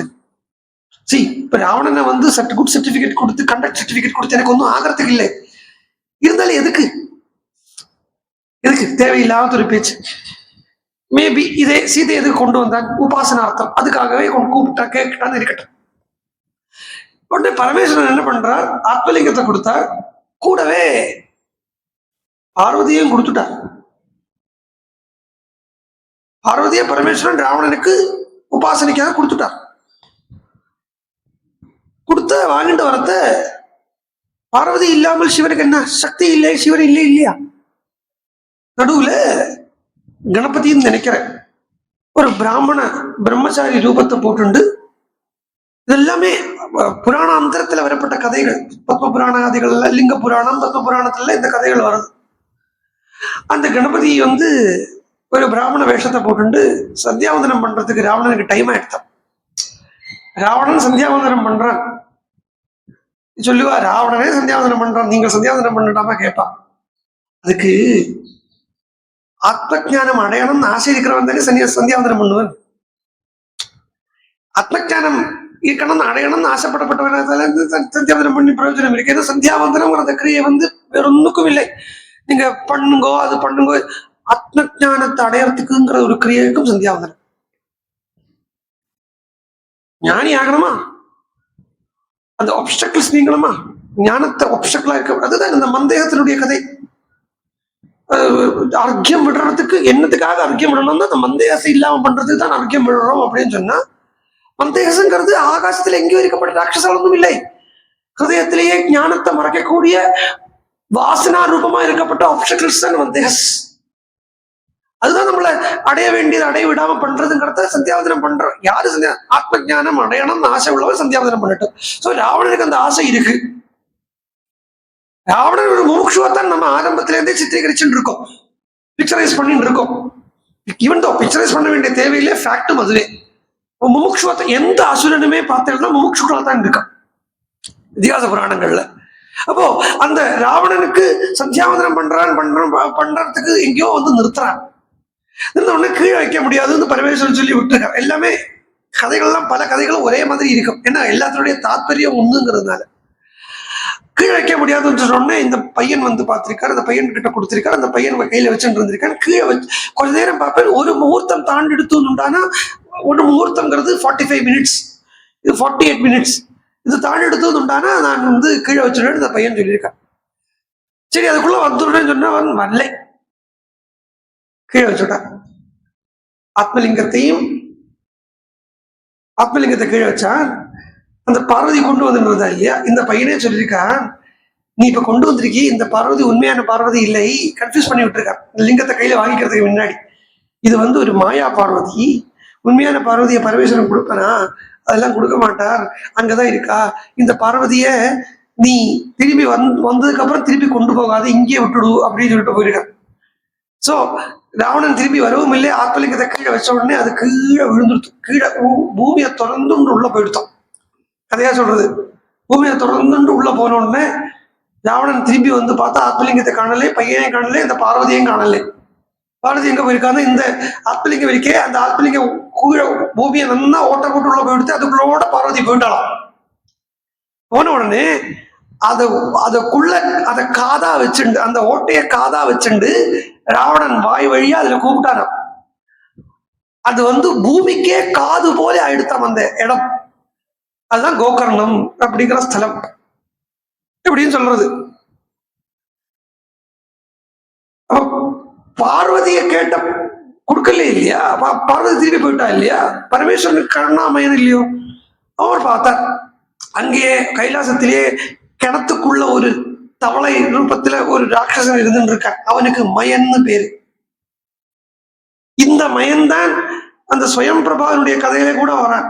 நம்ம பார்த்தோம் கிஷ்கிந்தா காண்டத்துல வானரர்கள் ஒரு குகைக்குள்ள தெரியாமைக்கு போயிட்டா ஹேமாங்கிற ஒரு அப்சர ஸ்திரீ அவன் ஆசைப்பட்டான்ங்கிற வரைக்கும் அங்க பார்த்து நிறுத்தி வச்சிருக்கோம். இந்த ஹேமாங்கிற அப்சர ஸ்திரீயை பார்த்து ஆசைப்பட்ட மயனை இந்த இடத்துல அவனுக்கு இருக்கிறதுக்கு அருகதை இல்லை அப்படின்னு துரத்தி விட்டுட்டா. அவன் கைலாசத்துல போய் ஒரு கிணத்துக்குள்ள தவளையா உட்கார்ந்து இருக்கு. அந்த ஹேமா ஆசைப்பட்டாங்க இல்லையா, அந்த ஹேமாவுக்கும் இந்த மயனுக்கும் ஒரு பொண் பிறந்தான். அந்த பொண் தான் மண்டோதரி. அந்த பொண்ணு எப்படி பிறந்தான்னா, அந்த கர்ப்பாதாரத்தும் போது ஏதோ அது ஒரு எல்லாமே நீங்க வந்து ஹியூமன் கான்செப்ட்ல எடுத்துக்காதீங்க. கதை இப்படி எல்லாம் சொல்லி வச்சிருக்கு. பார்வதி பார்த்து வளர்ந்த பெண் அப்படின்னு எடுத்துக்கோ. பார்வதி பார்த்து வளர்ந்த பெண்கிறதுனாலே அவள் பார்வதி மாதிரி அவள் இருக்கான். இந்த வேற என்ன மந்தோதரி, பார்வதியினுடைய ரூபங்கள்லாம் அவளுக்கு இருக்கு. ரூபம் தான் இருக்கு, ரூப சம்பத்து இருக்கு. பார்வதிங்கிறது சக்தி தானே, இதே சக்தி தானே சீதை. இப்ப சீதையும் மந்தோதரியும் வேற இல்லை ரூபத்துல, தோற்றத்துல. ஒற்றுமை இருக்கு. இந்த மந்தோதரியை பார்த்து ஆனா ஜஸ்ட் ரூபத்துல தான் இருக்கே வழிய உள்ள கழம்பு இல்லை, அதனாலே அவளுக்கு மந்தோதரிங்கிற பேரு கொடுக்குறா. ராவணன் அனுமான புத்திமான்னு சொல்றோம், மந்தோதரிங்கிறத புத்திஹீனையா இருக்கக்கூடியவள். அவளை பாக்குறத சீதைன்னு புத்திசாலியே சில சமயத்துல நினைக்கும்படியா போயிடுறது. நினைச்ச உடனே பார்த்தார், ஹர்ஷேண மகதா யுக்தா நனந்த ஹரியூதபஹா. ரொம்ப சந்தோஷப்பட்டார். இது அல்ப சந்தோஷம் தான், அது அடிக்கிற நேரம் நிலைக்காது. அந்த சந்தோஷத்துல என்ன பண்ணிட்டார், தொடைய அடிச்சுக்கிறார். ஆஸ்போடயாமாச சுச்சும்ப புச்சம். வால் இருக்கு, வால் எடுத்துட்டார். அது சந்தோஷத்தை யார்கிட்டயாவது பிரகடனம் பண்ணிக்கணும், அது அவ்வளவுதான். அதுக்கு கட்டிக்கணும். யாராவது ரொம்ப சந்தோஷம் கட்டி பிடிச்சு முத்தம் கொடுப்போம் இல்லையோ, அதே மாதிரி ஹனுமான் ரொம்ப சந்தோஷப்பட்டுட்டார். யாரையும் கட்டிக்கிறதுக்கு கிடைக்கலன்னா ராட்சசால் இல்லாம தான் இருக்கா, ராட்சசால கட்டிக்க முடியாது. பார்த்தார், வாழை பிடிச்சார், கட்டிண்டார், முத்தம் கொடுத்தார். இன்னும் ஆத்தியாத்ம ராமாயணத்துல இன்னும் சொல்றது பெரிய ராமாயணம் இருக்கே, இந்த சங்கிலி இருக்கு இல்லையா, சங்கிலி மாதிரி புகுந்து புகுந்து புகுந்து புகுந்து வேற வேற இடங்களுக்கு போகும். சிவன் சொல்லிட்டேன் இல்லையா, ஆஞ்சநேயன்னு. ஏகாதசி ருத்ரர்கள்ல ருத்ரன் தான் ஆஞ்சநேயன்னு சொல்லிட்டேன் இல்லையா.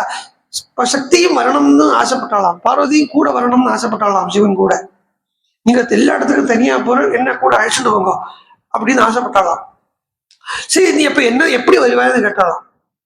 இவ்வளவு நாளைக்கு நீங்க எனக்கு ஆதாரமா இருந்தேன் இல்லையா, உங்களுக்கு இனிமேல் நான் ஆதாரமா இருக்கேன்னு புச்ச ரூபத்துல வந்தாலாம். சிவன் தான் சக்திக்கு ஆதாரம். சக்தி எதில் இருக்கா?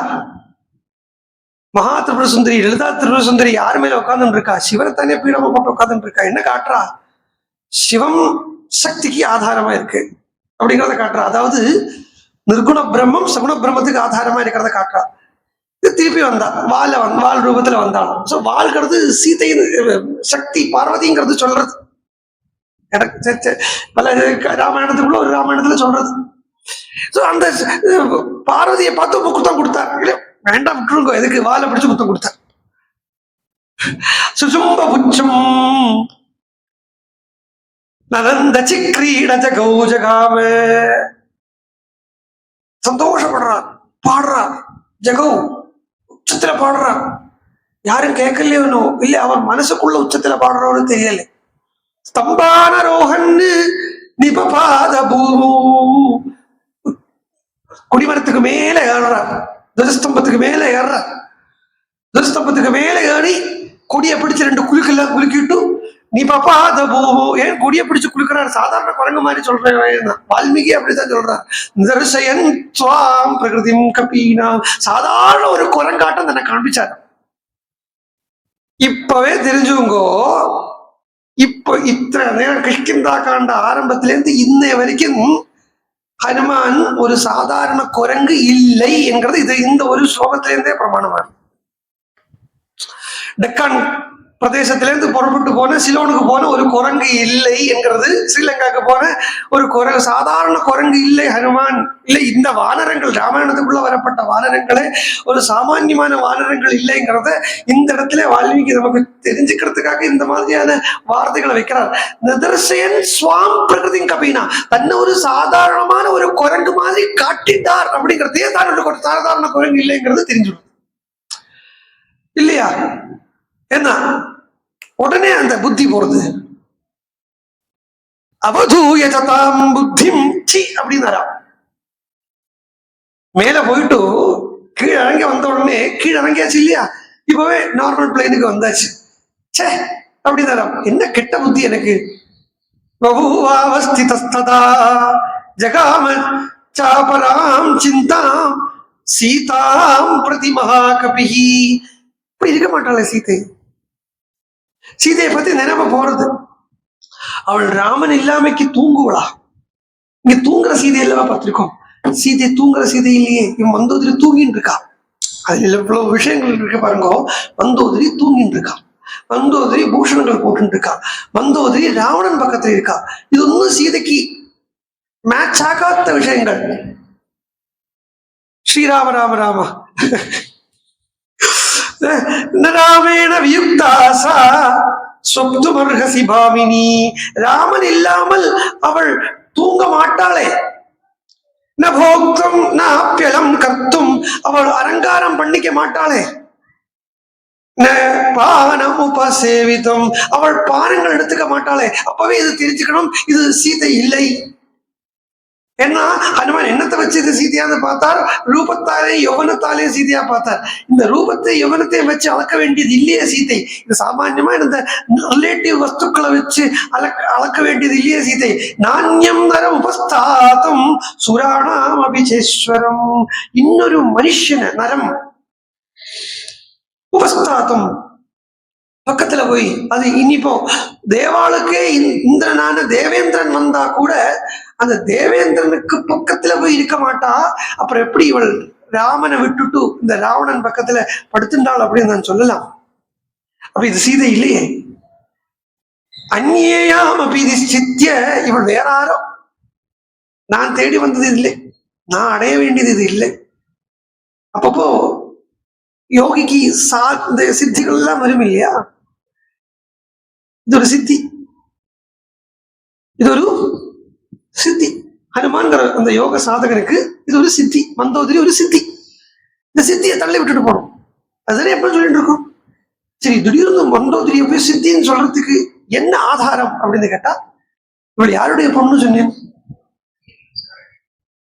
இவள் யாருடைய பொண்ணு சொன்னேன், ஹேமா என்கிற அப்சர ஸ்திரீனுடைய பொண்ணு சொன்னேன்.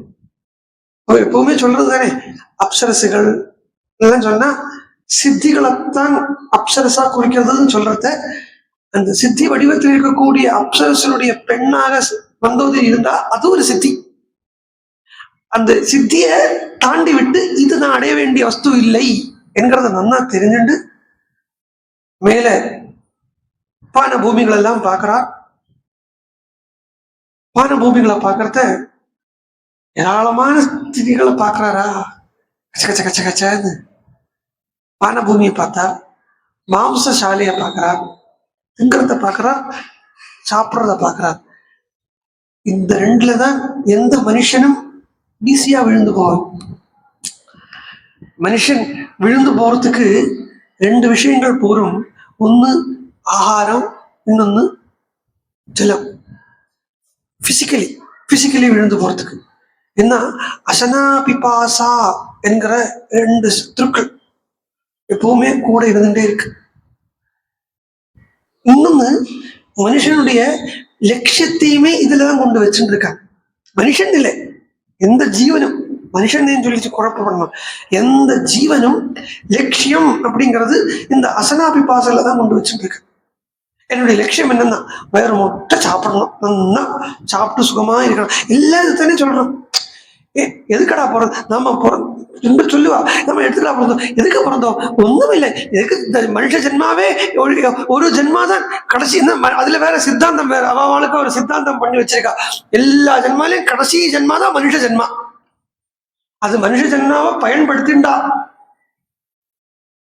பயன்படுத்திக்க வேண்டிய முறையில பயன்படுத்திண்டா கடைசி ஜென்மா மனுஷ ஜென்மா.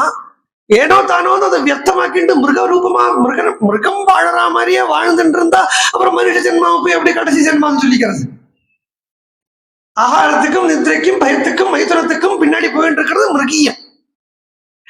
மனுஷ ஜென்மா எப்ப மனுஷ ஜென்மாவை ஆக்க முடியும்னா இந்த விவேகம் அந்த சமதமாதிகள் எடுத்துட்டு மூக்ஷத்துவத்தோட அடைய வேண்டியதை அடையறதுக்குண்டான ஜென்மாதான் மனுஷ ஜென்மாங்கிறத, அந்த மனுஷ ஜென்மாதான் லாஸ்ட்னு எப்ப சொல்ல முடியும்னா அவன் எப்ப ஈஸ்வர சாட்சாத்காரம் பண்ணினானோ அப்புறம் அவனுக்கு மனுஷ ஜென்மா கடைசி ஜென்மாவா இருக்கலாம். ஆனா அது வரைக்கும் மனுஷ ஜென்மா கடைசி ஜென்மா இல்லை. அடுத்த ஜென்மாக்கு உண்டான விதை போடுற மாதிரி இது மனுஷ ஜென்மா. மேபி போன ஜென்மத்துல மாடா பிறந்து சிவன் கோவில் வாசல்ல மாடா இருந்தா அடுத்த ஜென்மா நல்ல ஜென்மாவது கிடைக்கும். இது மனுஷனா பிறந்துட்டு என்னத்தையாவது கழுகு மாதிரி குறுக்கிட் மைண்டோடவே கீழ் நோக்கு பார்வையோடய இருந்தா அடுத்த ஜென்மா கழுகாதான் பிறப்பான். சும்மா குறவாழ்கிட்ட போற வாழ்கிட்ட எல்லாம் கத்திட்டு கிடந்தா நாயா பிறப்பன். இந்த ஜென்மால நம்மளுடைய பழக்க வழக்கத்தை வச்சு போன ஜென்மாவா என்னவா இருந்தோ அடுத்த ஜென்மா என்னவா எடுக்க போறோங்கிறத தெரிஞ்சுட்டுலாம். இந்த ஜென்மா வச்சு தெரிஞ்சுட்டுலாம். மனுஷனா அவ சித்தாந்தம் என்னன்னா மனுஷ ஜென்மா தான் கடைசி ஜென்மா, அதனால நம்ம எதுக்கு வாழ்றோம்னா திங்கிறதுக்கு வாழறோம். ஒரு சான் வயத்துக்கு தான் எல்லாரும் பாடுபடுறோம். இப்படி சொல்லுவோம் இல்லையா? அந்த அளவுக்கு தான் விவேகம் இருக்குன்னு அர்த்தம். ஏன்னா அதுதான் பெரிய சத்ரு. நம்மளுடைய லட்சியம் என்ன வச்சுட்டு இருக்கோம்? இந்த ஒரு சான் வயத்தை தான் லட்சியமா வச்சுட்டு இருக்கோம். இந்த வயத்தை திறக்கிறது தான், வயத்தை ரொப்புறது தான் லட்சியமா இருக்கு. அது ஆனா ரொம்பவே மாட்டேங்கிறது. கொஞ்ச நேரம் நம்பினா மாதிரி இருக்கு, உடனே அடுத்த திருப்பி பசி வந்துடும். இன்னும் கொஞ்ச நேரம் நம்பினா மாதிரி இருக்கு, அடுத்த நேரம் பசி வந்துடும். இப்படி பசிக்கிறது சாப்பிடுறது, பசிக்கிறது சாப்பிடுறது. அப்ப லட்சியம் இதா? கோல் தான் என்ன இருக்கணும்னா ஒன்ஸ் ஃபார் ஆலா இருக்கணும். இது ஆயிடுத்துன்னா இனி அடுத்ததுக்குன்னு தேடவோ பிரயத்தனப்படவோ கூடாது என்கிற மாதிரி இருந்தால் அதுதான் லட்சியம். மற்ற எதுவும் லட்சியம் இல்லை. அப்போ இங்க நம்ம பார்த்தோம்னா இது எவ்வளோ அப்படின்னு சொல்லிட்டு பானபூமிக்கு எல்லாம் போறாரேனா அனுமான் தனக்கே தான் பரீட்சை பண்ணிக்கிறான். இதெல்லாம் நம்மளை கெடுக்கிறதா? அங்கேருந்து ஒரு பருக்கை எடுத்து அனுமான் சாப்பிட்டு பார்க்கல. வெளிப்படையான சத்ரு பாசனா பிபாசை அப்படின்னா உள்ளுக்குள்ள சத்ரு வந்து காமம் குரோதம்.